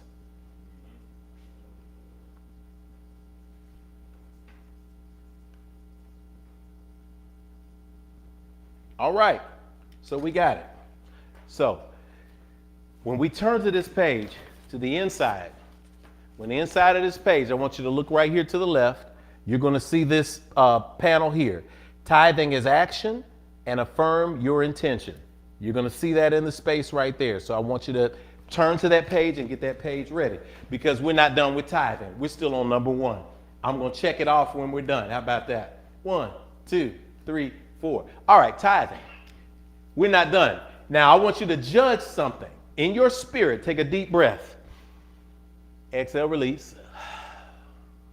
When I say the word tithing or giving, does your spirit say, yes, I'm in alignment? Or does your spirit say, oh, hell, here we go again? Gage, you don't even have to type it in. I don't want that typing in. I don't want that. But think about it. Did you, when you hear giving, when you hear people talk about money, when you hear people talk about pouring into, when you hear people say plant a seed, when you hear somebody say sow a seed, when you hear somebody says give back for what has been given, does it make you say, yes, common sense, I love it? Or does it make you say, oh no, hell no, y'all done up and done it. I was good up until this moment. Because if it happened to you at the latter, like it used to be for me, if it happened to you at the latter and you're having that energy, then I want you to take a deep breath here, exhale and let go. And I want you to peruse the areas of your life. I want you to peruse your relationships. I want you to peruse your health. I want you peruse your purpose in your life. I want you to peruse how you get along with people. And I want you to do a real quick assessment. If you can't do a quick assessment now, I want you to journal about it later. But I want you to do an assessment and ask yourself, are those in alignment too? Because I guarantee you, and I've traveled around the country, I've been around the world, I've talked to people and had conversation. When we talk about giving and tithing, there is a consistent scientific measure of the 2 types of people that I see that are on extremes. You say the word tithing or giving to somebody who is wealthy, they say, oh, of course. As soon as my money comes in, the first thing I do is I give 10%. And people say, I give 10% here, I give another 10% for charity, because giving to a charity is not the tithing element. I used to do that too. Well, I work and I volunteer in activism, and so I give more than 10% of my time, so that's my tithe. My tithe is giving my time. No, it's giving of your resources. Wealthy people have no issue with this. You know who has a problem with the tithe? Say it again, baby. Wherever your spiritual food is, that's where you give your tithe. So if you're giving your spiritual food, if you're getting your spiritual food from an elder, if you're getting your spiritual food from an institution, that's where you tithe. Just like if you get your food from a restaurant, you don't go into a restaurant and sit and eat and get great service, and then you get up from that restaurant and you go across the street to the coffee shop and walk in and give that person the tip. Let it sink in, right? See, when I paint these scenarios in a story, you say, man, that's nuts. It absolutely is. You give the tip because you get a service. Isn't that ironic that you eat in a restaurant, you have great service, and then you give the person the standard 15% tip? But now on the machines, they have 18, 20, 30% that you're given to look out for people who give you good service. How is it then that we receive spiritual food and people will struggle with 10%? And spiritual food, get this. Spiritual food are the lessons that help you keep from losing your mind. They are the lessons that keep you in community. They are the lessons that help you not go short, but go long. They are the lessons that keep you sane. They are the lessons that put you in a space where people will be there when you are born, where people will be there when your children are born, where people will be there when you're initiated into adulthood, where people will be there when you get married, where people will be there when it's time to transition you from life after life. That's community. That's energy. That's spiritual food. It's common sense. And the reason why Edwin Gaines and many other teachers, Goddard, Beckwith, all of them, the reason why they start with tithing is because generally and consistently, because we have been turned upside down in terms of what it means to give. We've been taught to take, receive, but that's why we end up as a society of takers as opposed to an enlightened community of givers. Now we're moving to that high space, but they start with tithing because they say this is the consistent one that people struggle with the most. And if you struggle with giving, you are struggling with living. So when you come to me in 2022, and as we come back into this space, we'll be back in this space on April 17th. We've been talking about this consistently, Sister Kenitha. We're giving you these 4 spiritual principles as a framework for spirituality, nurturing, action, and proof. We're giving it to you. So listen, you come to me and say, Rev, I'm having some issues. Guess what? Y'all know me. Rev is going to be there. We're going to be on the ground. You can say I'm needing something I needed something at Opryland and I'm working on this wedding. I will be coming through the planetarium. Look behind the palm tree. You're going to see Rev. You might say, man, I'm struggling right now. It's 1 o'clock in the morning. I'm at a bar. You're going to look to the left. I'm on the stool. That's what I'm going to do. But number one, that's first and foremost. But number two, the first thing I'm going to ask you is, if you're struggling, I'm going to say, how are these practices going in your life? Because these are the things that I can talk about. Doesn't help to do the ritual if you're not doing the practice. So for those of us who are out there who have ritual addiction, we keep thinking, oh, if I could just go to the cleansing, if I could just toss it in the fire, if I could do a sweat lodge, if I could go get a baptism, if I could just get the oil poured on my head, that's going to change things. No, it's not. Ritual is affirmation. Today is Sunday ritual. This is affirmation that you're practicing and that you're living. It's affirmation. When you go to college, they don't give you a degree when you walk in the door. I don't know where they do that at. You go to school 4 or 5 years, 6 years, 7, 8 years, however long it takes you. And when you go, some people are eternal students. I feel you. I ain't judging if you like the environment. But don't expect a diploma if you didn't do the work. So if you didn't do the work, you're not going to get the diploma. But once you meet the requirements, then the ritual of commencement is there to afford you and to give you the diploma to show that you have completed. That's the ritual. The ritual confirms the practice. Practice first, ritual for affirmation. So when we get to this space here, go back to our tithing slide. I'm going to go to that there, and then I'm going to work y'all through this because I'm not going to leave you hanging. That last line. The purpose is to acknowledge God as a source of your good and to provide a physical demonstration as such. All right, let's go through this. Number one. Thank you, T. We got a workshop for you, a worksheet for you in the purpose manual. We're going to focus this energy on you, and we're going to focus this energy today, and then we're going to get through these other 3 principles because they're important too. Number one, let's go to tithing as action. Second page on the inside of your manual. See it here? Tithing as action. I got a couple of big ones right there. All right, so let's ask the questions together. Number one, am I willing to come into integrity about money now by acknowledging the God of my acceptance as the source of my good? Am I willing to come into integrity by saying God's got me? Integrity. Are you willing to trust that 100%? Because if you're willing to trust that 100%, then these are the questions to ask yourself. Let's just say you said yes. Number two, this is a tangible tool. I want everybody to do this worksheet. How much financial good has God given me this week? How much financial good has God given me this week? Where did my money come from? The thing about tithing is, I love tithing is because tithing is the great equalizer.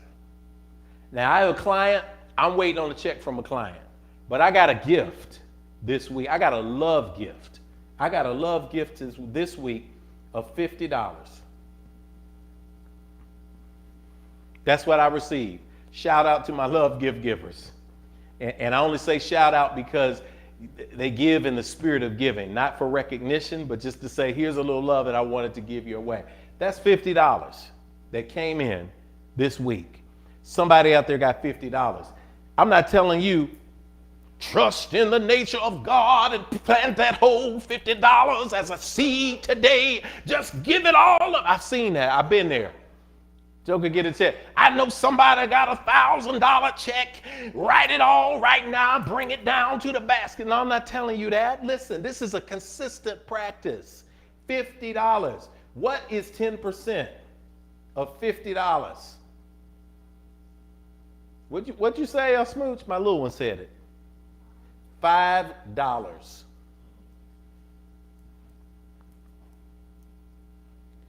Integrity. $50. $5. That leaves me $45. Of $50, I got $45. That means that I got the 90%. Spirit God got the 10%. That means that I still came out on top. But on top of this, I still got breath. I still got family. I still got relationship. So that 10%, guess what? For the person who got $50 this week, it's $5. For the person who got $5,000, is what? 500. Right? The beautiful thing about tithing is when you keep track of it, I want you to write in that line, 10%. What is your 10% that you got this week or this month? If you know you hadn't given in a while, whatever your last income was, put that in that line. Put that amount in there. I'm going to give you 30 seconds to put that in that line while I talk about this. When I write a check or when I do a cash app for $5 and I speak that offertory affirmation, I am grateful. I know that I've activated it in the universe. I've taken care of the first spiritual law. When I write that check for $500, I don't grimace, and I've written for a lot more. That $500 check from that $5,000, I enjoy that even more. When you struggle with it, because I know that first couple times you do it, you're like, $500 is a lot of money. Oh my God, I got $500 is a lot of money. But think about this. When you went from writing a $5 check to writing a $500 check, you're going to see that you're going to go writing a $5,000 check. Then you'll be writing a $500,000 check. What does this number say about what is coming into your life? You are now prospering because you have now taken that law and you have made it a part of your spiritual practice. And I know the first few times it may be grimacing, but I'm telling you, try it and watch what happens consistently. Number 3, where have I received my spiritual food? Where have I received my spiritual food? Did I receive it from a church? Did I receive it from a minister? Did I receive it from a mosque, from a temple? Where have I gotten the food that has boosted me? On a day like today, if you're receiving your spiritual food, you can give your tithe here if you want. If you're receiving spiritual food somewhere else, give it there. I'm not here to recruit you to give your money to Infinity Fellowship, especially if you're not receiving spiritual food. But if you're receiving the spiritual food, find that place and give to that space consistently. 4, am I willing to have the windows of the universe open up for me? Am I truly ready to receive the good that God has prepared for me? Number 5, in what form would I like the windows of the universe to open for me? Name clearly what you desire, then visualize yourself having the results of your desire. So this is what you do. You focus this energy here, and then you focus on the next step that we're going to. So as we give in this space, remember our giving affirmation. Tony, can you go back to our giving affirmation? Because I'm going to put that up here. Because whenever you give, however you give, you got to affirm that and send the energy into it with gratitude, into the space with gratitude. When we get that up, we got it. Thanks, Tony. Listen to this. I'm going to read it with you one more time. O limitless, abundant creator, source of everything I possess. Already the source. You have given me. Look at the past term. Given me. It's not, if I give this money, you're going to give it to me. That's not what it is. You are acknowledging you have given me the gifts of what? Life, breath, and creativity. You continue, present tense, to provide for me without judgment or preference. Come back to me a second, Tony. Without judgment or preference. Look at what good has come to you without judgment or preference. If there was judgment, you might not have gotten this gift of breath. If there was preference, somebody else would be breathing today and not you. Somebody else would have walked away from the car accident and not you. Somebody else would have had that thing happen in their life and not you. But it happened without judgment or preference. You've been given that, and that continues from the God of your acceptance and understanding. Go back to the slide. Thank you, Tony. And so, that's the continuance of it. All of these things happen. And so in response, I freely return these gifts to you. Come back to me, Tony.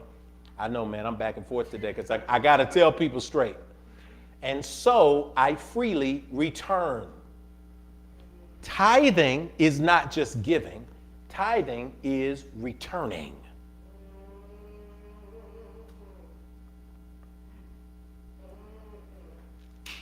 Come on, Spirit. Come on, Spirit. Come on, Spirit. I wasn't going to stay this long on this, but I promise you, somebody needs to hear this. It's returning. What if you were in a love relationship? What if you were in a love relationship where you were giving 90% of your heart to somebody and they were giving you 10% of theirs? I'm going to let it sink in. You click me to the chat window, Tony, so I know some people may be chatting the back of this. So I had to open it up. Thank you. I see you.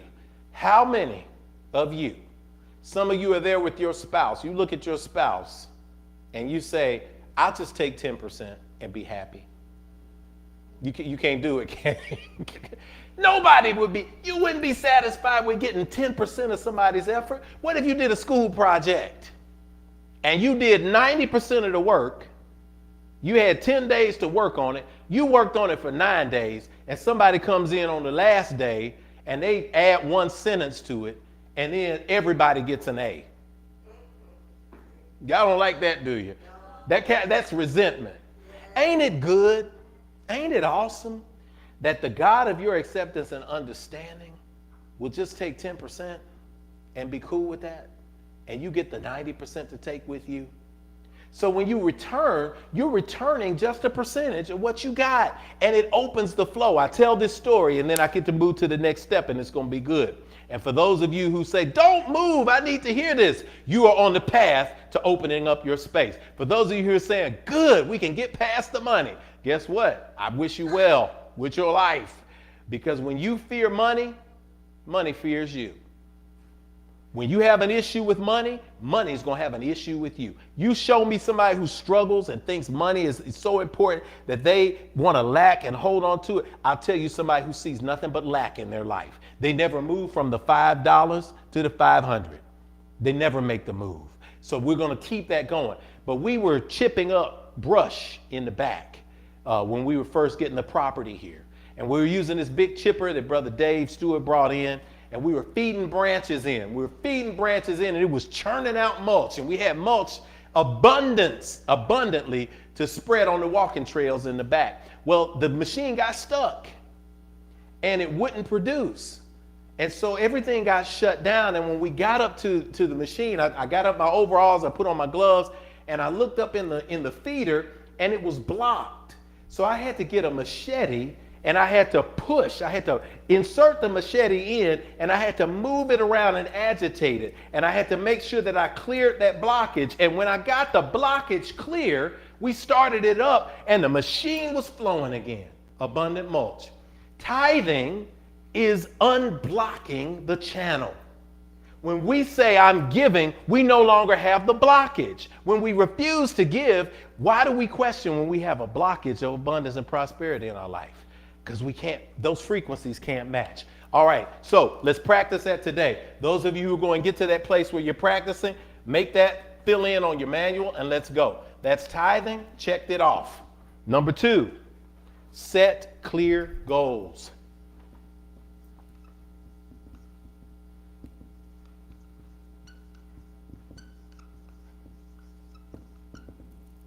I love it that you feel good when you come to the space today. I see you, I see you, I see you, I see you, Stace. I see you, Aya, you're in the house, in this space. Set clear goals. Aya Fabari and Nelly will tell you this. She's a motivational coach. She's around the world. She just got through opening a library in Africa, a beautiful library for children. That didn't come just because she's just walking along and some books fell out of the sky. And she, oh, books fell out of the sky. Let's do some libraries. No, she set a clear, focused goal of building. She saw it in her mind. When you see the pictures online, y'all, go and check it out. It's beautiful. But she saw a vision and she set a very clear goal. I'm using your Aya because I saw you on the stream and I know you don't mind, my sister. But build a library. When you set a clear goal, then the steps reveal themselves. What do I need to build a library? Books. What do I need? Shelves. What do I need? Donations. What do I need? Transportation. What do I need? Builders. What do you see? All of the things that come out of setting clear goals. So I want you, number 2, to begin to set very clear goals in this space. Goals begin with gratitude. So when you look on the second panel here, affirming your source, when you look on that second panel there, this allows you to begin to get into the space of gratitude. I freely give my tenth to the universe with gratitude, acknowledging my direct connection with source. I forgive myself for past failings and I forgive others for the same. I proceed now with a mental state that is clean and a clean heart. Thank you for, I want you to list some of the things that you're grateful for. Right now, matter of fact, pause before we go into setting clear goals. I want you to write 3 things that you're grateful for right now. Tony, pull me in my music that's on the window so that I can have 30 seconds of game show songs. Give me 3 things that you're grateful for. Y'all come to work today. Y'all come to manifest today. I ain't letting y'all out of here without it.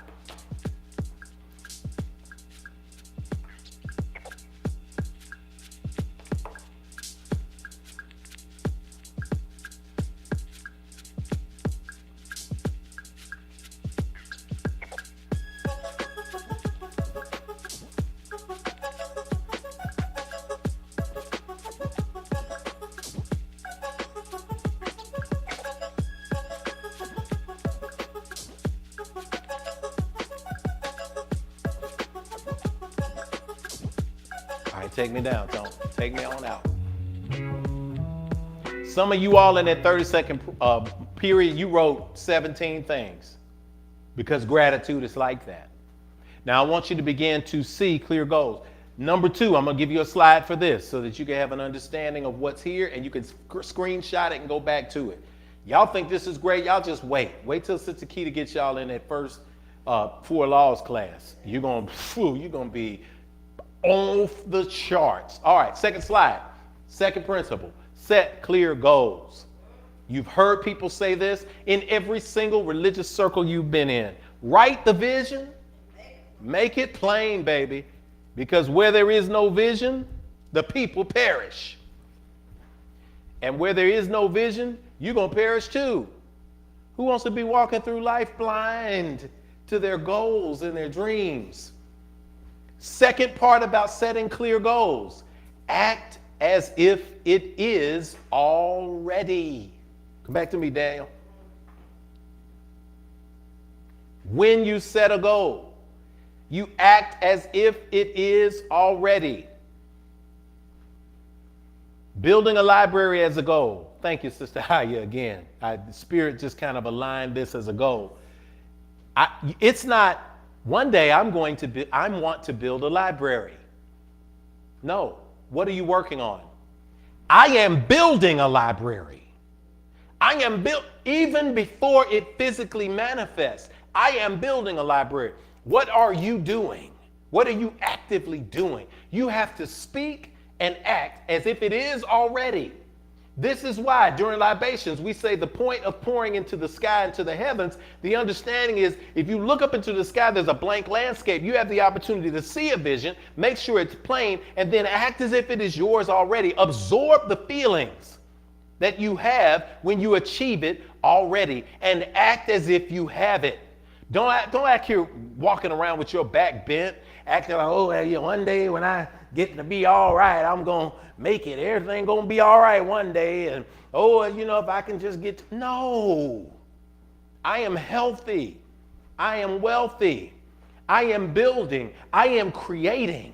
And that creation, those clear goals, those goals are personal goals. I am in a loving relationship. I am a healthy communicator. I am clear about working through things that are uncomfortable for me. I make them comfortable by embracing the challenge. Do you see the difference? Do you see and feel the different energy? I want you to begin to proclaim things as if they are already. This is what works. I can't tell you about what doesn't work because I don't mess with things that don't work. I'm too old for that. Let's go back to the slide. Number 3, snapshot ruler. This is already in your manifestation manual. Come back to me a sec, T. That's at the bottom of that page right there. That's a snapshot ruler. Now, what I do is you can cut that out and put that there. This is the snapshot ruler. I make it into a bookmark. You can make it into a bookmark as well. Put it inside whatever you're reading and keep it with you every day. Go back to the slide, T, and then I'm going to go to the slide after that after I read the bottom. Edwin Gaines says, when any of us puts our intention out there and we make 100% commitment to that intention, we make every step a step of impeccability, a step of, here's that word again, integrity, then somehow the universe opens up a way where before there was no way. It's not up to you to determine where it's coming from. It's not up to you to determine where it's coming. You don't know where it's coming from. You're not the infinite divine source. You're just a part of that infinite divine source. So your job is to proclaim it and act as if you have it. And then guess what? It will come from expected and unexpected spaces. You'll run yourself nuts trying to determine exactly when and where it should come. You will run yourself nuts. But you won't run yourself nuts when you operate as if it's here, and then the unexpected becomes the expectation. And that is your task. So we start by setting some clear goals. So I'm going to give you this tool from the bookmark, but put up the next slide. And I think if I remember right, I isolated the actual card itself so that you could see it on the screen. There it is. That's from the manifestation manual. Y'all can take a picture of it. Y'all can print it off. Y'all can share it with somebody, whatever it is. This stuff is given to you for free. The universe is giving you this so that you can be strong and you can do what you need to do and put it into the universe and make it active. Now, here's what I put on that first line. That first line I put, if you read it, it says meditation, right? The reason why it says that is because this is a goal. Now, if you look to the right where it says goal, that goal is how many days you want to practice meditation. So let's just say you want to start and you say, I want to do 3. I'm going to tell you to do 7, but I'm going to say 3 days a week you're going to meditate. You meditate on Sunday, you put a check there. You meditate on Wednesday, you put a check there. You meditate on Saturday, put a check there. At the end of the week, you put your score. You compare your goal to your score. What's in your number 2? What's in your number 2? This is where you begin to set your goals up. So if your goal is to begin to exercise, if your goal is to make a tweak on your diet, if your goal is to have a conversation with somebody who needs encouragement, that goal is up to you, but make it specific. Write the vision, make it plain, set that personal goal for this week. And I want you to print that off and I want you to put a reasonable number. Listen, don't go ideal from the very beginning in a way that you know is going to be difficult to handle. If you know you can't go to the gym for an hour, 7 days, don't put that down, because you're going to punish yourself when you get to the score and you see you only got a 2. But if you're trying to get active again, if your goal is this year, I'm going to attend Yoga Sunday, I'm going to add that as part of my spiritual practice next week, Rev. Guess what? Write that in there. 1 Yoga Sunday a month. That's all we got outside of classes when we open those back up. You put that in there, then guess what? You score 1, you succeeded. And congratulate yourself. You want to be able to check off something tangible that shows you are working. It will flood your brain with the endorphins of accomplishment scientifically. That's why when you say, I want to start reading, I want to read another book, I want to read a couple of articles a week, start with something that you can attain, and then you're going to build up, and you're going to see that you're going to put yourself in a cycle of accomplishment around setting clear goals. Great. Thank you, T. That's in the book as well as we move toward the back page. The third principle.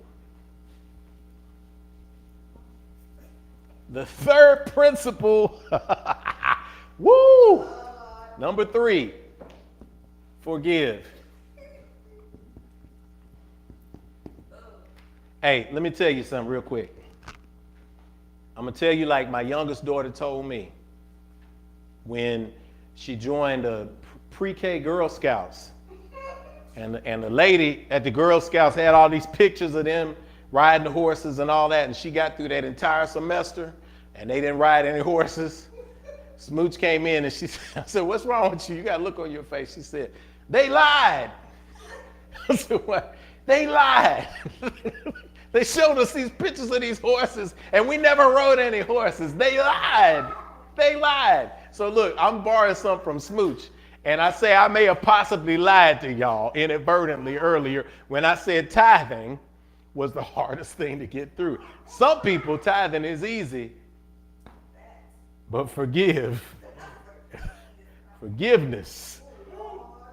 How about it? All right. Forgiveness. Take a deep breath with me. Exhale.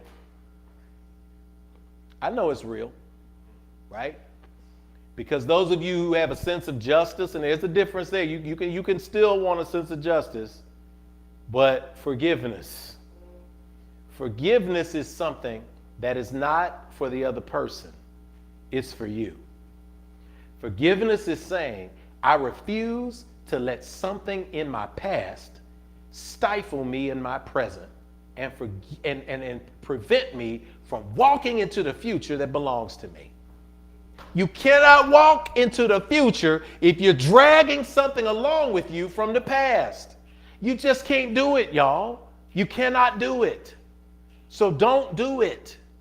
Don't put yourself on a chain and ball attached to something or somebody that no longer serves you. That's what forgiveness begins with. Forgiveness is, I release myself from the chains of the past. Repeat after me. I release myself from the chains of the past. You ain't got power no more.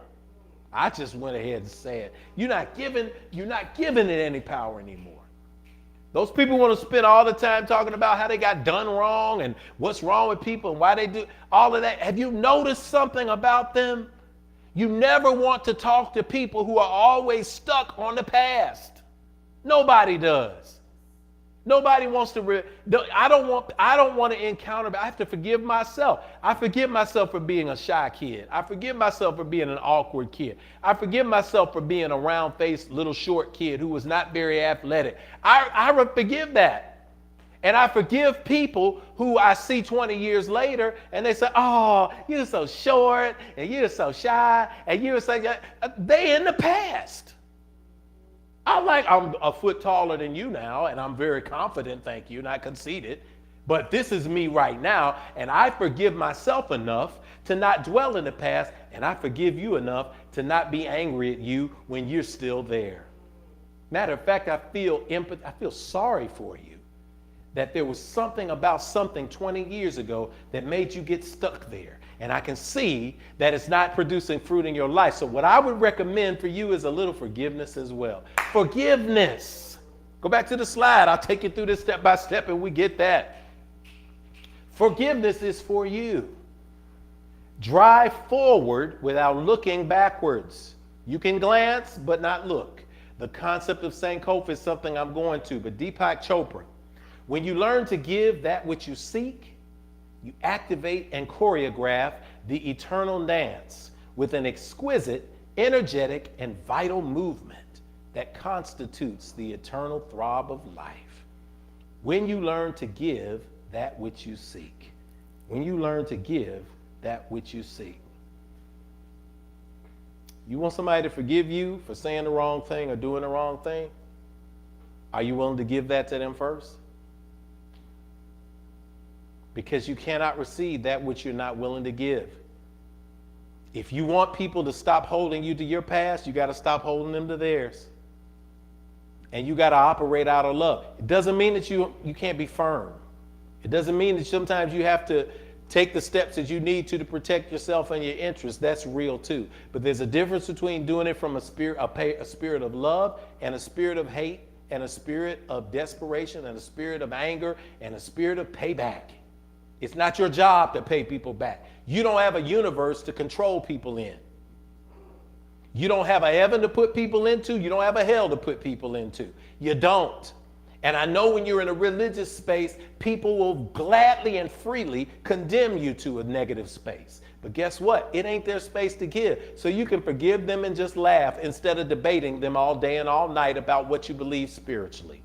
Tune into your frequency and begin to prepare for the abundance. Operate from a space of Sankofa. We hear this word when we talk about forgiveness. Sankofa. Go and fetch it. It's a bird. An ancient wisdom principle from the Akan people. Go to this symbol. I'm going to show you this bird. I'm going to break this bird down. We see this. And I'm sorry, y'all, but some people use this bird as an excuse to hate people. I'm serious. I know about it. It's a woke phase. We end up hating people. Listen, I know. Come back to me here. Listen, I know. When you get awakened culturally, especially if you're a person of African descent, if you're a marginalized population, it's true for everybody because we're all human beings. But when you get to that space where you realize they lied and people lied to you about history, it can activate you. It can make you angry. It can make you grieve. It's like the stages of death. You go through that naturally because you're angry because people lied to you. But when you can become proud of your culture, whether you're Northern Irish, whether you're German, whether you're Akan, whether you're from Togo, whether you find out that you're from Mississippi, I don't care. Wherever you find out, your sense of cultural pride should breed a space of love in you. Love from a space that gives other people permission to love themselves too. I'm not trying to change you. Don't you try to change me. We all accept each other.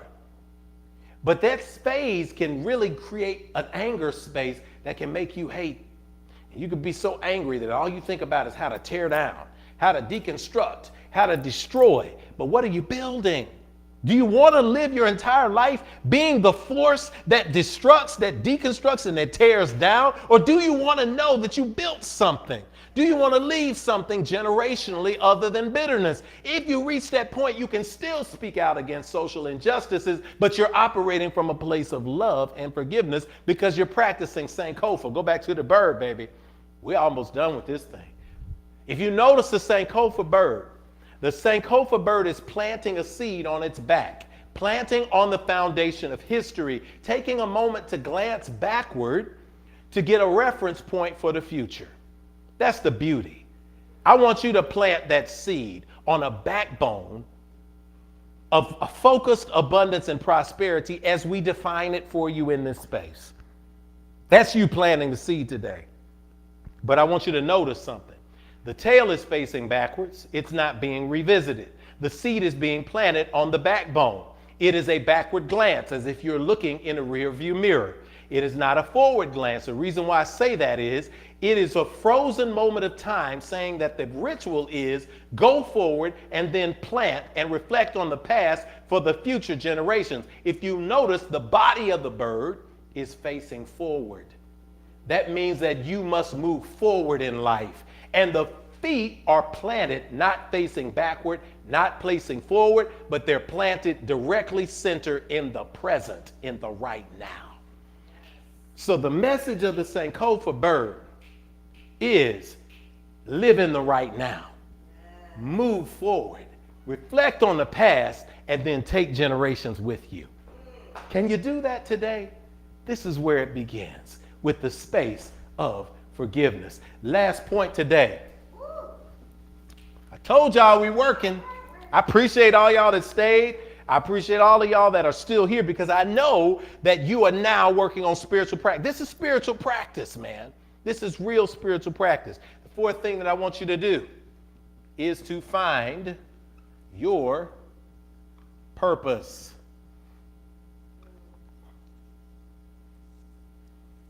Each time I get to one of these, I say, man, am I lying? Wait a minute, did I lie? Somebody out there, I felt you said, oh man, I thought that the forgiveness was hard. Find the purpose. Come on, guys. I know. Purpose is difficult because we all ask that question, why are we here? What are we doing? When we're unfocused, especially, we ask that question even more, because it's difficult to see when the darkness is around. But purpose, finding your purpose, will align you in a way with the other three principles that give you an open door to finding the fruit in your life. The slide says at the bottom, I love it, but I'm going to give you this. Purpose first, results follow. Find your purpose first, you get results. You don't want to just scatter a pack of seeds and expect that they're all going to be apples unless they are labeled as apples. You got to plant the right seed at the right time. Most importantly, be authentic. Oh. Let me read you this quote at the bottom, then I'm going to give you this, because I love what Michael Bernard Beckwith said. He said, don't look for your dreams to come true. Look to become true to your dreams. Come on back to me. Don't look for your dreams to come true. Look to become true to your dreams. Come on, look to become true to your dream. Take a breath with me here. Exhale, let it go. I know you get scared. I know it's tough. I know that you reach a point where you're terrified of thinking of your dream because your dream is so doggone big. You have been taught to be so humble and so self-defeating and so self-defecating. You just let everything out of you, that you lose your confidence and you say, it's so big, I just can't do it. You go back to that. I really would have loved to have opened my heart and opened a business. I really would have loved to have listened to what God said to me. I really would have loved to pursue this full time. I really would have loved to, but I just don't know. You know, if it's your will, let your will be done, not my will. You boss, if you want me to do it, you just go help me. Don't you be some pitiful, piss poor representation of what you think the divine source of the universe is. You can't say in one breath that this divine source is so big that there is nothing beyond the realm of accomplishment, and then play small. If you're going to play small, you're going to get small results. And if you're okay with small results, then say that. But you can't be angry at small results when you got small thinking. Or because you cut your own mind, you cut your own legs out before you got started because you were afraid to walk into the purpose. Let me tell you something. Let me tell you the benefit of community. You find people who allow you the space to be your authentic self. You go around people who are their authentic selves. You begin to see purpose on a whole new level. You begin to operate from a space of transparency and authenticity. There ain't no space like it, y'all. There's no space like it. Trust me, I'm a living witness. You got to be who you were born to be in this space. And when you discover that purpose, you got to squad up. That means that if you're around a bunch of people who don't have vision, you need to check your friend circle. You need to be around people who make you feel as if you got to continue to step up. And that's real talk, y'all. That's real talk. Let's go to the back page. 10 steps to a successful achievement. Give you a practical tool. That's what that looks like. All right. 10 steps to practical achievement. Tony, I might need some more music in a minute. In a notebook, you can do some of this now. You can do a little bit of this later. Dedicate it to your new goal setting, because we're going to find our purpose in this. Write down all of your desires, no matter how large or small. Matter of fact, before we go forward, give me about 50% music, Tony, and I'm going to let you write 3 things. I want you to write 3 of the biggest visions that ever came in your mind for you to do. Ain't nobody looking at your paper. I can't see it. So write 3 of the biggest things that came in your mind to do.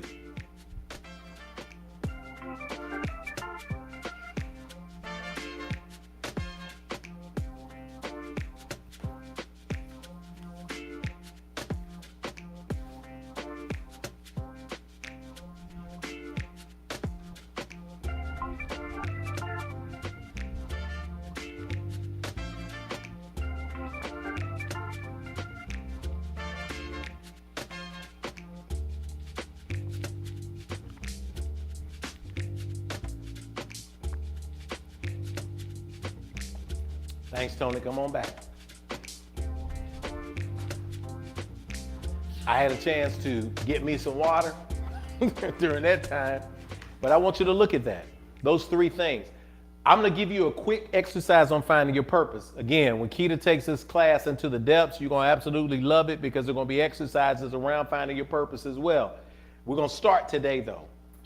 Those 3 things that you wrote, those 2 or 3 things that you wrote, they should give you divine joy when you read them. When you see them, they should make you feel awesome. You should see yourself doing them, as we talked about, and you should say, yeah, that's it right there. If you find that you have a space of regret and you said, I always wanted to, but this circumstance happened, you start feeling that regretful feeling, guess what? You need to go back to 3. You need to go back and forgive. And you need to forgive yourself, because you're exactly where you're supposed to be right now. That's what I want you to understand. So listen, number 2, out of that list that you make, choose the 12 most important desires and write them on this paper in order of importance to you. Be very specific. You got a manual, you can print it off. The instructions are there. You got the link to the manual in the thread. Go back and get the link out of the thread, or go to myif.org under educational classes and download the manual. We've been saying it all week. It's in the description. That's on YouTube and Facebook, so you can find this link. Write them down in order of importance and be specific. Number 3, be open and receptive to change. Pray daily. Divine source, what must I change about myself in order to achieve my goals? Look at what I did here. And I think you can see that. Yeah, look at what I did right there. What must I change? You notice something about the I? What do you notice? I'll give you a hint. It's not a typo. The I is in lowercase. It's because you recognize that you are a small part of all creation. And you got to recognize that when you are a small part of all creation, all of creation is doing the big work for you. So it is working in alignment with what you put on this paper. And the question is, what must I change about myself in order to achieve my goals? You don't control the circumstances. You don't control who writes the check. You don't control who opens a door. You control yourself. How do you change yourself? That is the question I ask. If I'm not achieving a goal, what tweaks do I need to make to my approach, to my mindset, to my giving, to my forgiveness, to my focus on my goals? What do I need to change about myself? I dare you to have some self-discovery in this moment and begin beyond today's service, to ask that question. What must I change about myself? The way that I perceive the world, the way that I trust spirit, the way that I acknowledge the friends and family in my life, what can I change to make sure that I can achieve my goals. Number 4, determine the date by which you desire to achieve each goal. Put that down. Number 5, this is important. Read your goals at least 3 times every morning and every evening. Some of you have gotten books and journals that allow you to do this. This is perfect. This is wonderful. Every single day. Read your goals at least 3 times every morning and every evening. I look in my medicine chest, there's a oiled down, wet piece of card. And on it, there's a bleeding magic marker written word that says myif.org. myif.org. That card is still in my medicine cabinet. Where it came and where it was birthed after April 16th in the year 2014, when the vision for infinity came. And I saw that as the vision for what the website should be. And that card was there before there was a myif.org. That card was there before there was an Infinity Center at 641 West Nocturne Drive. That card was there every single day. I saw it in my mind and I listened. Same thing. In the morning, in the night, at least 3 times, read them.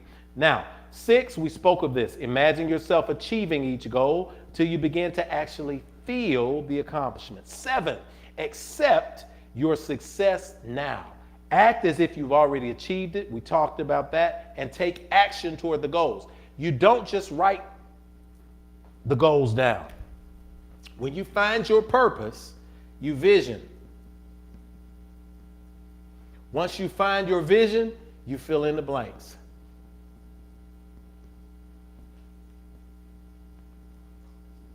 You see, when you know your vision, you know what fits in your vision and what does not. There's some places you're not going to go anymore because they just don't support your vision. There's some people you may not talk to as much anymore because they're not a part of your vision anymore. It doesn't mean that you're negative or you're hateful for them or toward them. There's the forgiveness part. It means that you are now focused on your vision. I'm going to give you a question right now. For those of you who are trying to find your divine purpose, I'm going to give you a real quick question, and I want you to think about it. If I put $100,000 in your account every single month, and you didn't have to worry about it, direct deposit, and I said if, so that nobody sends me a text later, so wherever I'm interested in that $100,000 a month offer, I said if. Imagine that I would put $100,000 in your account every month, and the only thing you had to do every day was to get up and do the thing that you love the most. And you didn't have to worry about where money was coming from. What would that thing be? What is that thing? Give me 30 seconds, Tony, of that music. What is the one thing that you would do if you had never had to worry about money coming in, you had more than you could spend? Think about it and some of you are already doing it. I'm going to give you that. So you're already doing it. You might just be doing more of it. What would it be?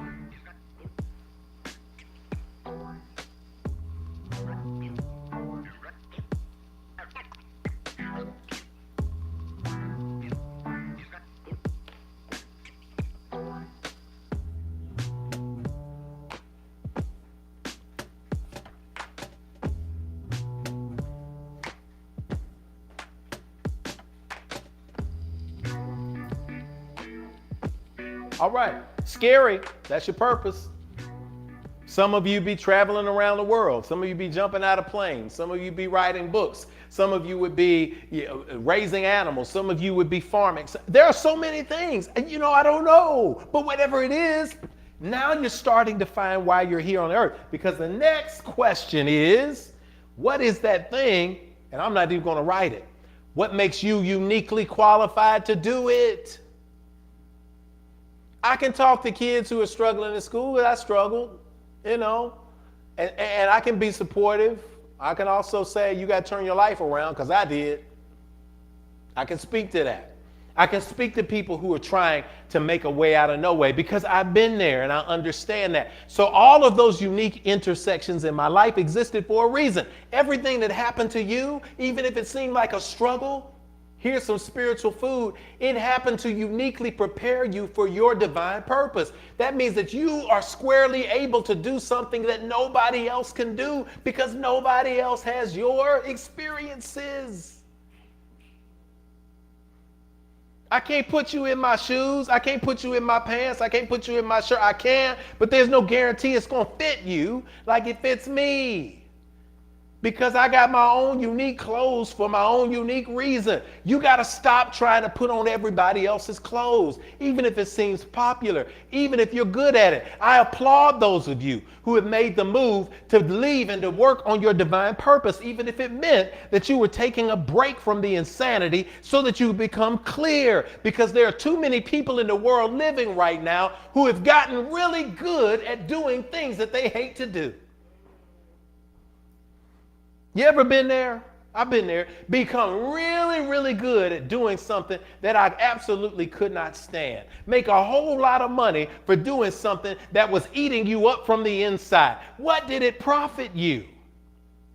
But when you find your purpose and when you recognize that it's never too late, you move forward in a way that gives you the capacity to grow fast, to practice these principles consistently, and then to give others permission to do the same through example.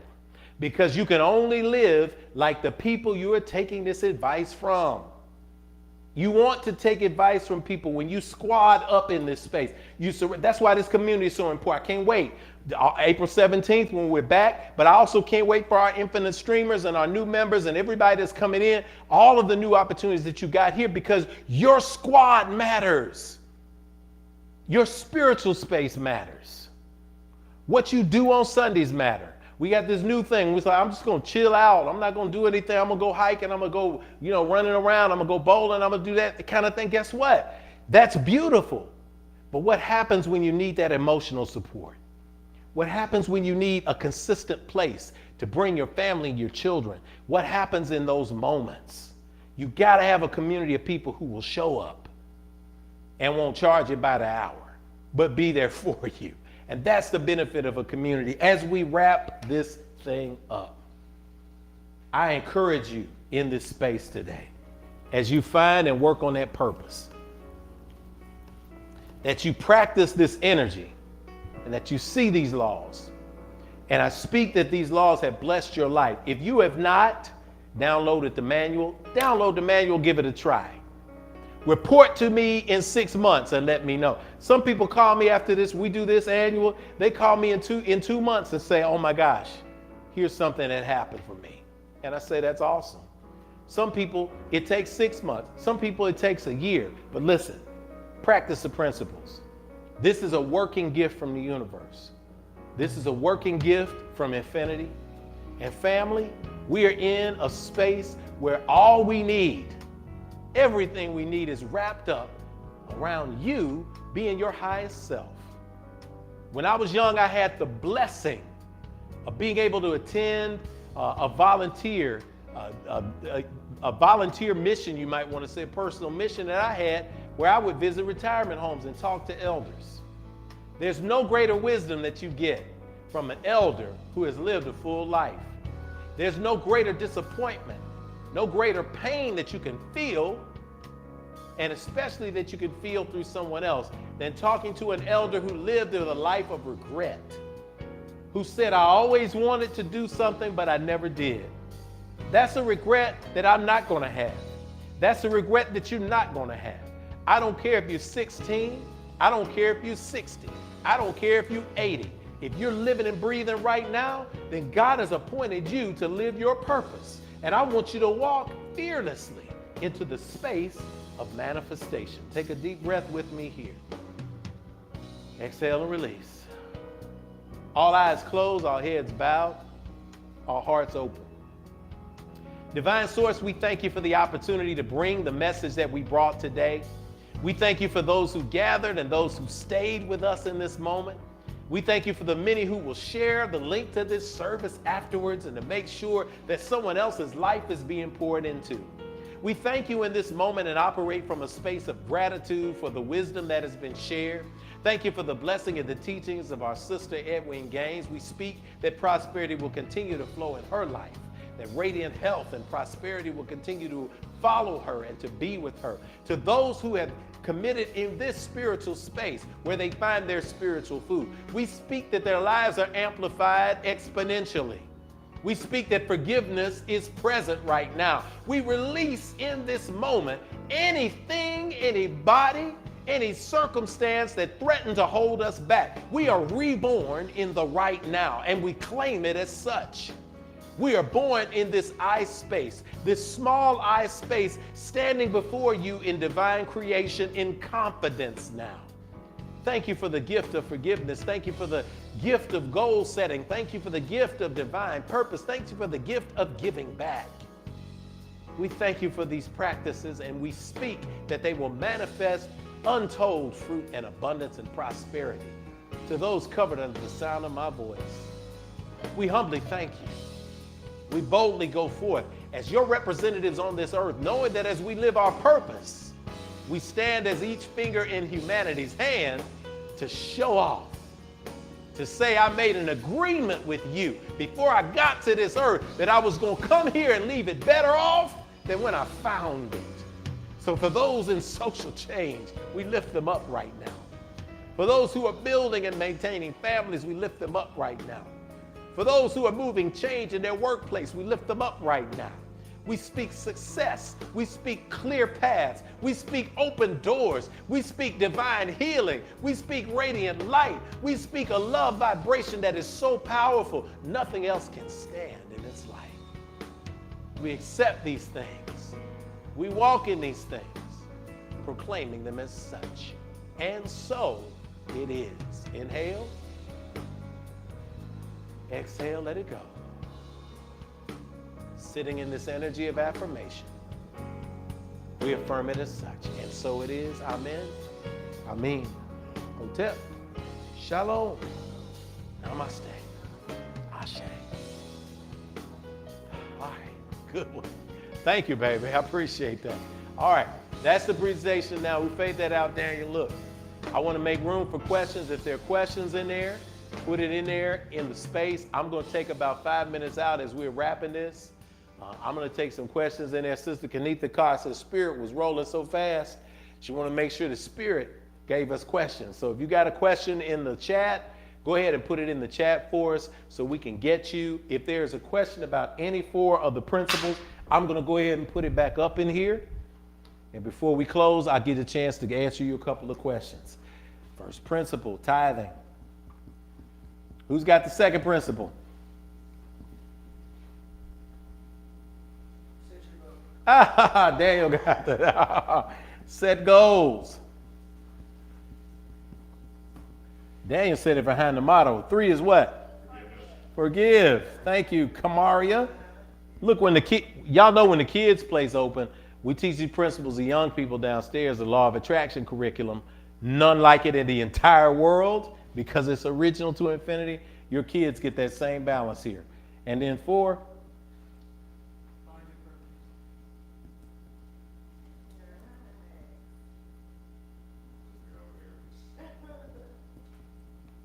Now, get this. I'm talking to grown folks. And again, if you got a question, go ahead and drop it in because I want to get to. Sometimes people are so, when we do Manifestation Sunday, some people are really so into making sure they're on these principles and taking so many notes that questions don't come up. And that's good. But if you've got a question about having to deal with something mentally or having to wrap your mind around a concept, you got enough time to put it in the chat now. And I'm actually going to go on my phone to make sure that in case I'm missing anything from YouTube, I'm not missing any opportunity to see you guys. Oh, do you, Tony? Yeah. One's up? Okay, hold on. Tony's got a comment. I want y'all to hear Tony's comment. So I'm giving Tony the mic. 1, 2. This is going to be Mommy's mic. Tony, get a comment from right about there. This is Tony I from making a comment, and he's actually back. Tony, come on up here, man. because you've been through this before, Yep. and you've been through this class, and you've also been practicing. So go ahead and share from where you are. And I think that's Mom's mic. All right, I was going to say real quick, for myself, I think you for a lot of class 8 years ago, and I can definitely say there's been a huge difference in where I was then versus where I'm at now. Okay, cool. I'll start over again. I was going to say, for me, I did this years ago. I'm going to say probably about maybe the third, fourth year that Infinity has been around. And I can say for myself personally, it's definitely made a huge difference from where I was then, where I was now. If I had to kind of compare where I was at that time, I would say that it was like looking in a mirror and I was seeing myself as small, like a small child. Every time I looked in the mirror, that's what I felt like. I could say now that with where I'm at, I'm more on the level where I'm supposed to be at now. So now I don't feel small anymore. And now I can actually look at myself and see like myself in the things I have to start holding myself accountable for. Awesome. And I could even say too, and I could put it in the comments about how forgiveness is a process. It is not a destination.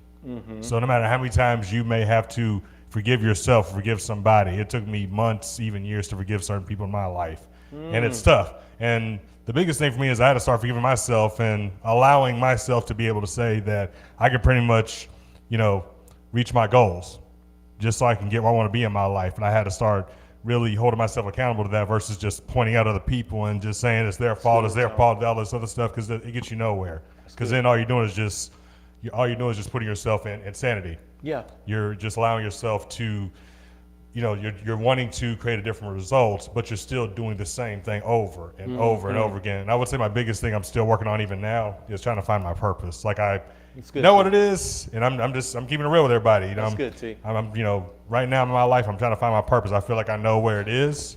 I'm still, that's something I'm still working on, but I know there are things that I have to now start changing as far as routine goes.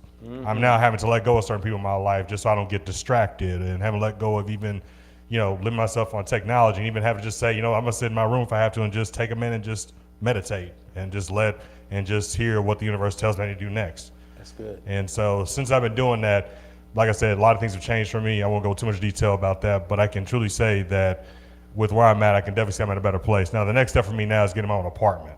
So that's the next step, and I know it's going to happen. So, Yes, sir. We're speaking it. So, yeah. We're speaking it. But that's pretty much all I have to say. Other than that, I'm going to pass it on to Brother Jeff. And I'm also going to get you this because what I was going to say, and again, if you have a question, put it in quickly so I can answer it for you.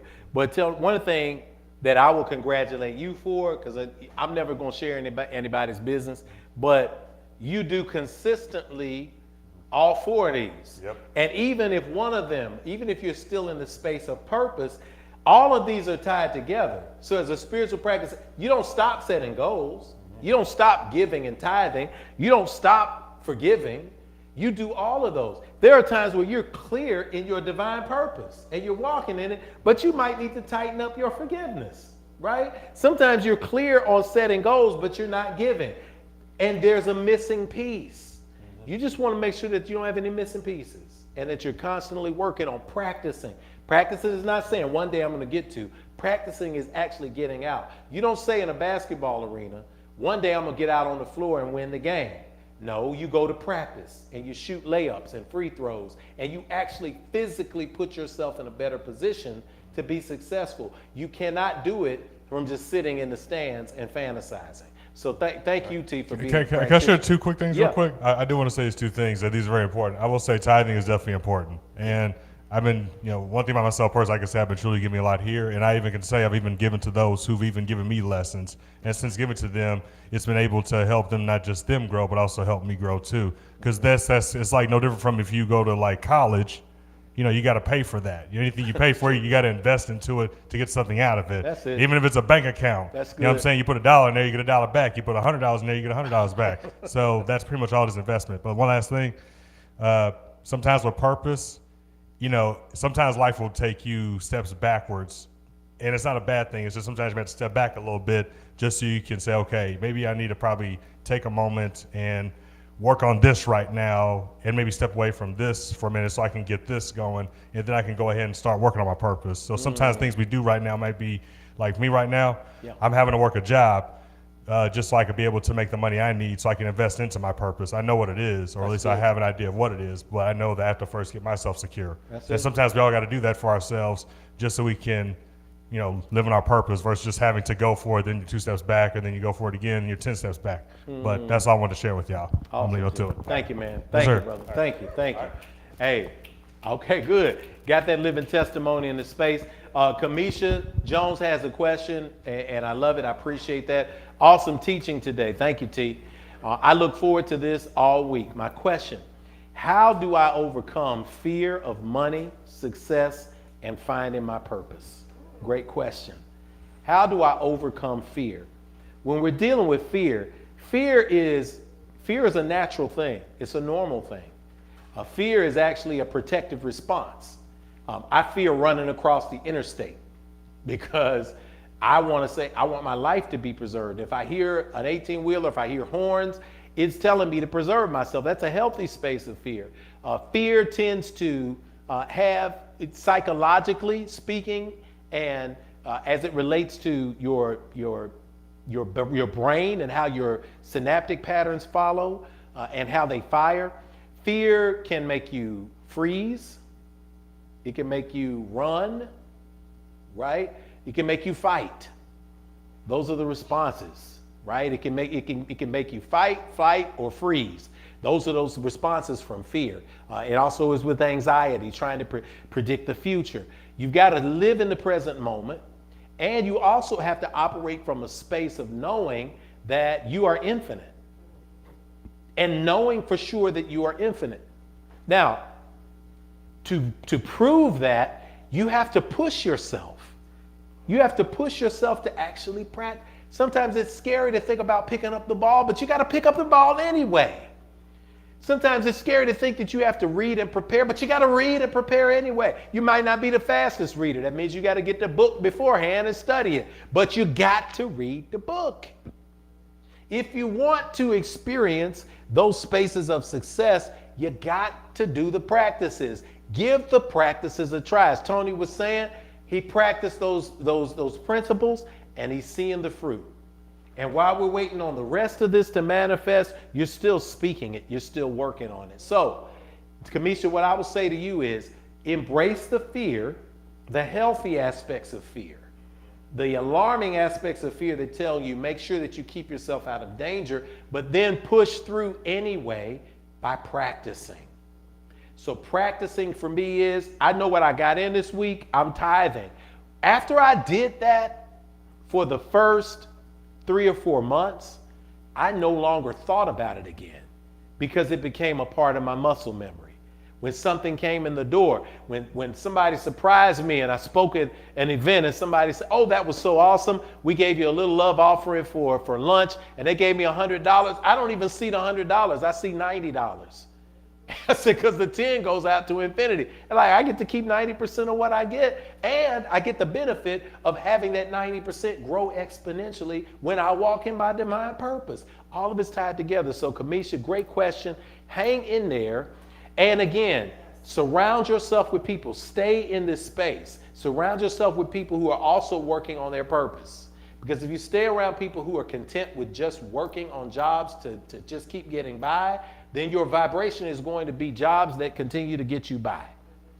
But when you put yourself around people and conversations of people who are continuing to grow and strive and open up, then it opens up for all of you together.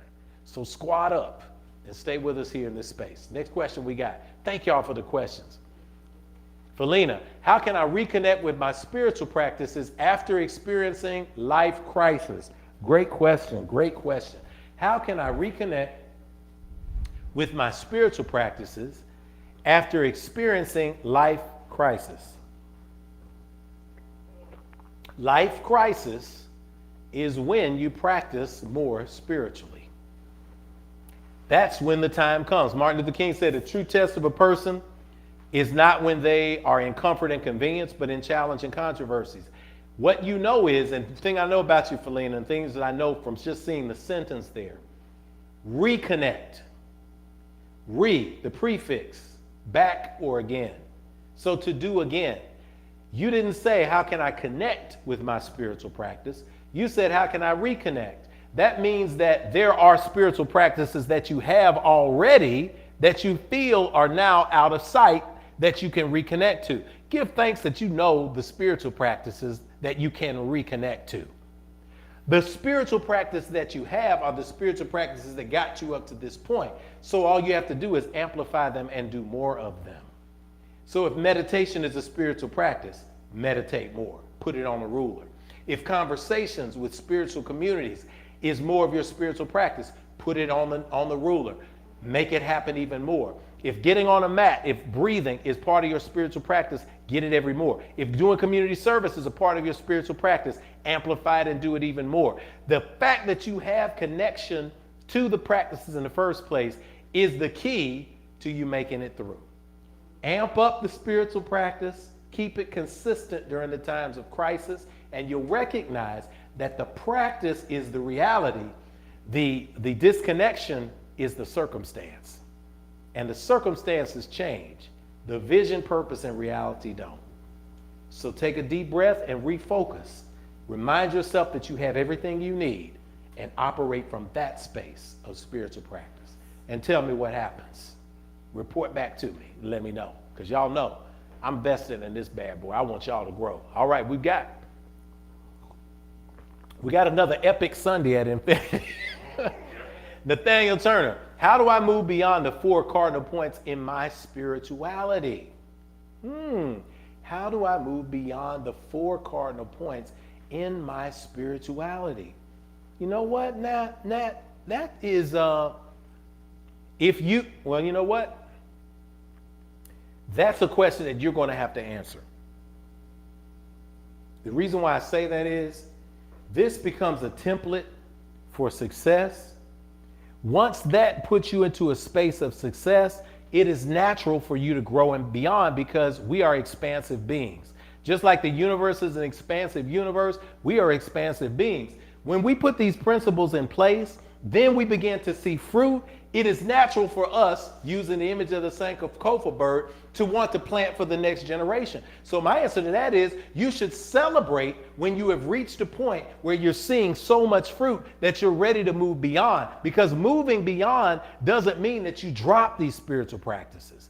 Moving beyond means that you have mastered these practices and now you're able to add your own practices that bear fruit in your life to a foundation. This is simply the foundation.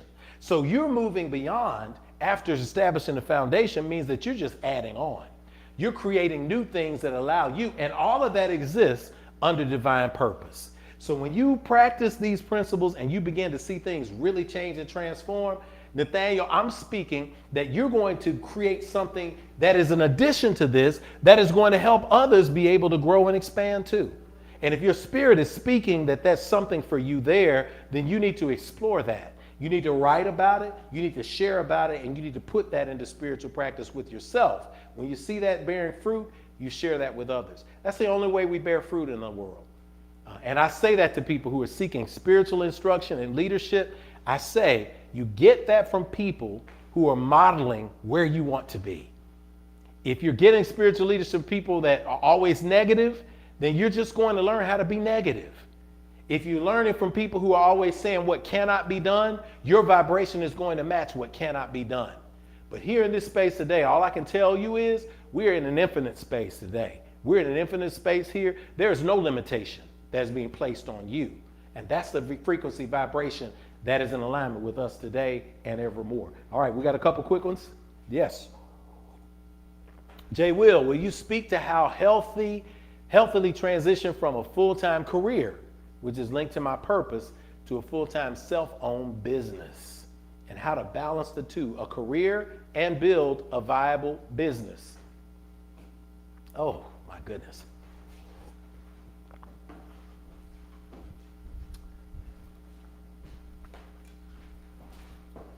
Oh, he took me to the whiteboard.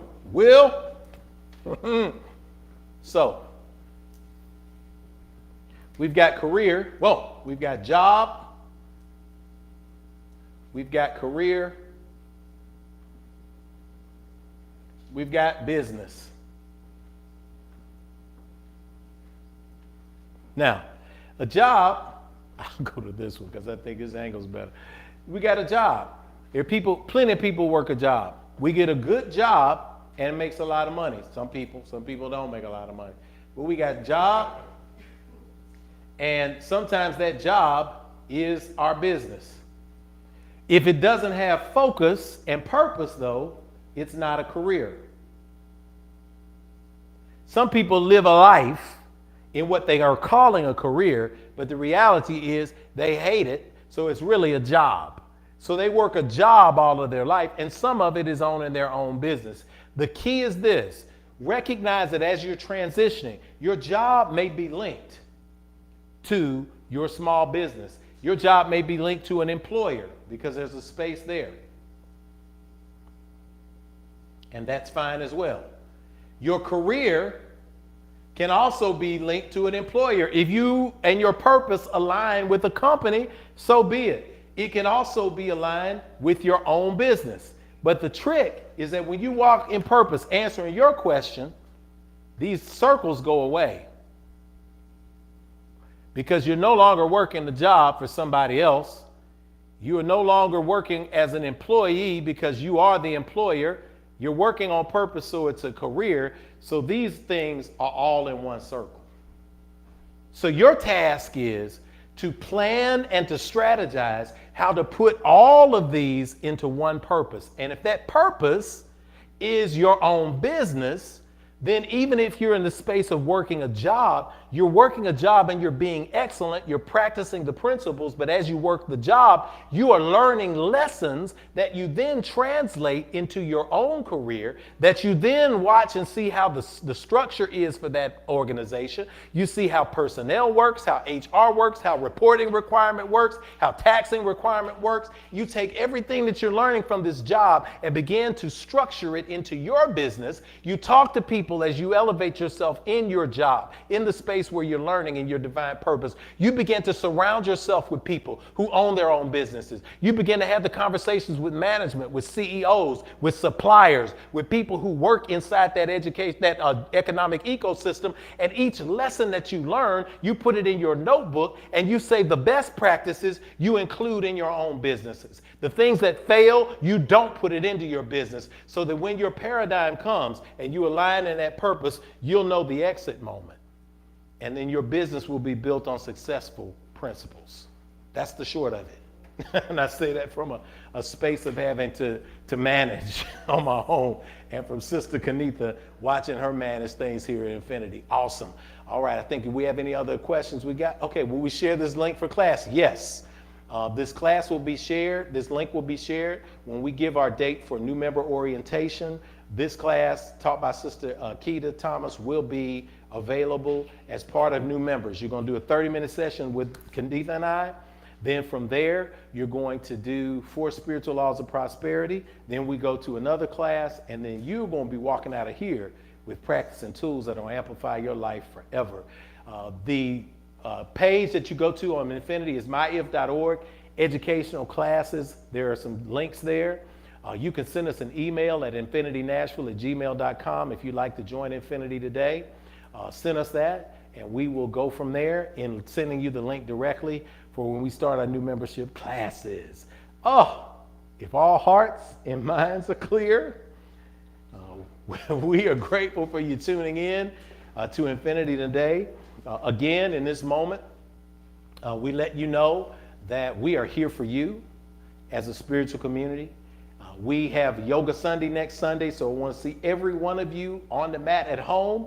We're going to be in the virtual space. We are preparing for Founders Day, which is also Restoration Sunday at Infinity. April 17th, mark your calendars, either in person or on the Infinite Stream. We're just so excited and glad that you're with us today. We had a heck of a Sunday today, y'all. We came in at just under 3 hours, but time and space isn't real when you are getting manifestation energy. So listen, those of you who are starting your journey today, starting your journey this month with your tithing and your giving, remember, we'll put a slide up at the end. You can give either live or during the replay. Those of you who are working on forgiveness, know that you are covered.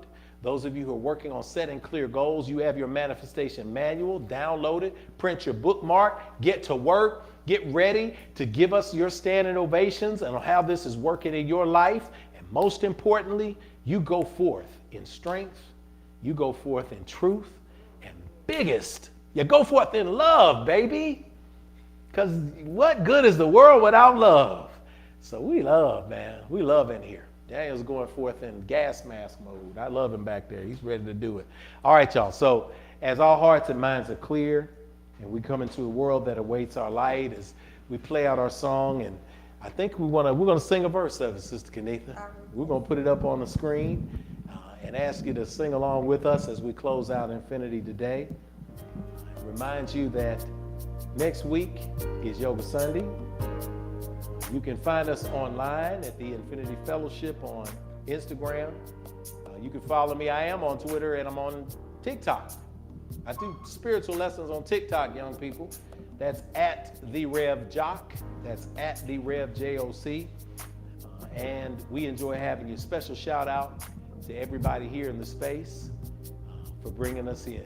We invite you to stand at home, sway, rock, sing. And we're going to put up all of the words and get it up on the screen so you can sing with us. Join us for our final song.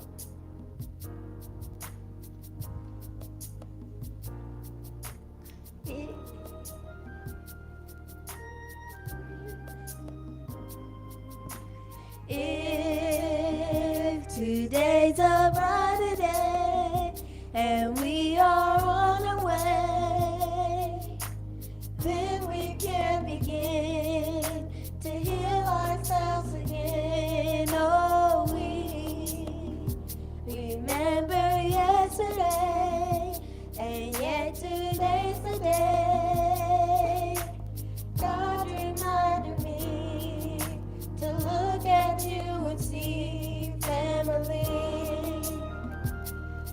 Awesome. Let's sing along with the voices. Y'all got it now. If today's a brighter day and we are on our way, then we can begin to heal ourselves again. Oh, we remember yesterday, and yet today's the day. God's reminding me to look at you and sing family. God's reminding me. God's reminding me To look at you and sing family. God's reminding me. God's reminding me To look at you and see family. We speak that the love of God, power of the ancestors, and the cosmos rest, rule, rock, and abide with you from this point henceforth, now and evermore, until we get together again. We sing together. Amen, amen. Hotel, shalom, namaste, Ashe.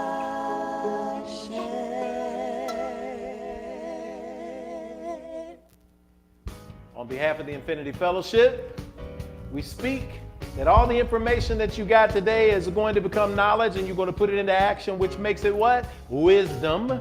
Until we talk to you again, this has been Rev Jeff, reminding you that I love you guys, and it's a fact that cannot change. Peace, blessings, and power. See you next week.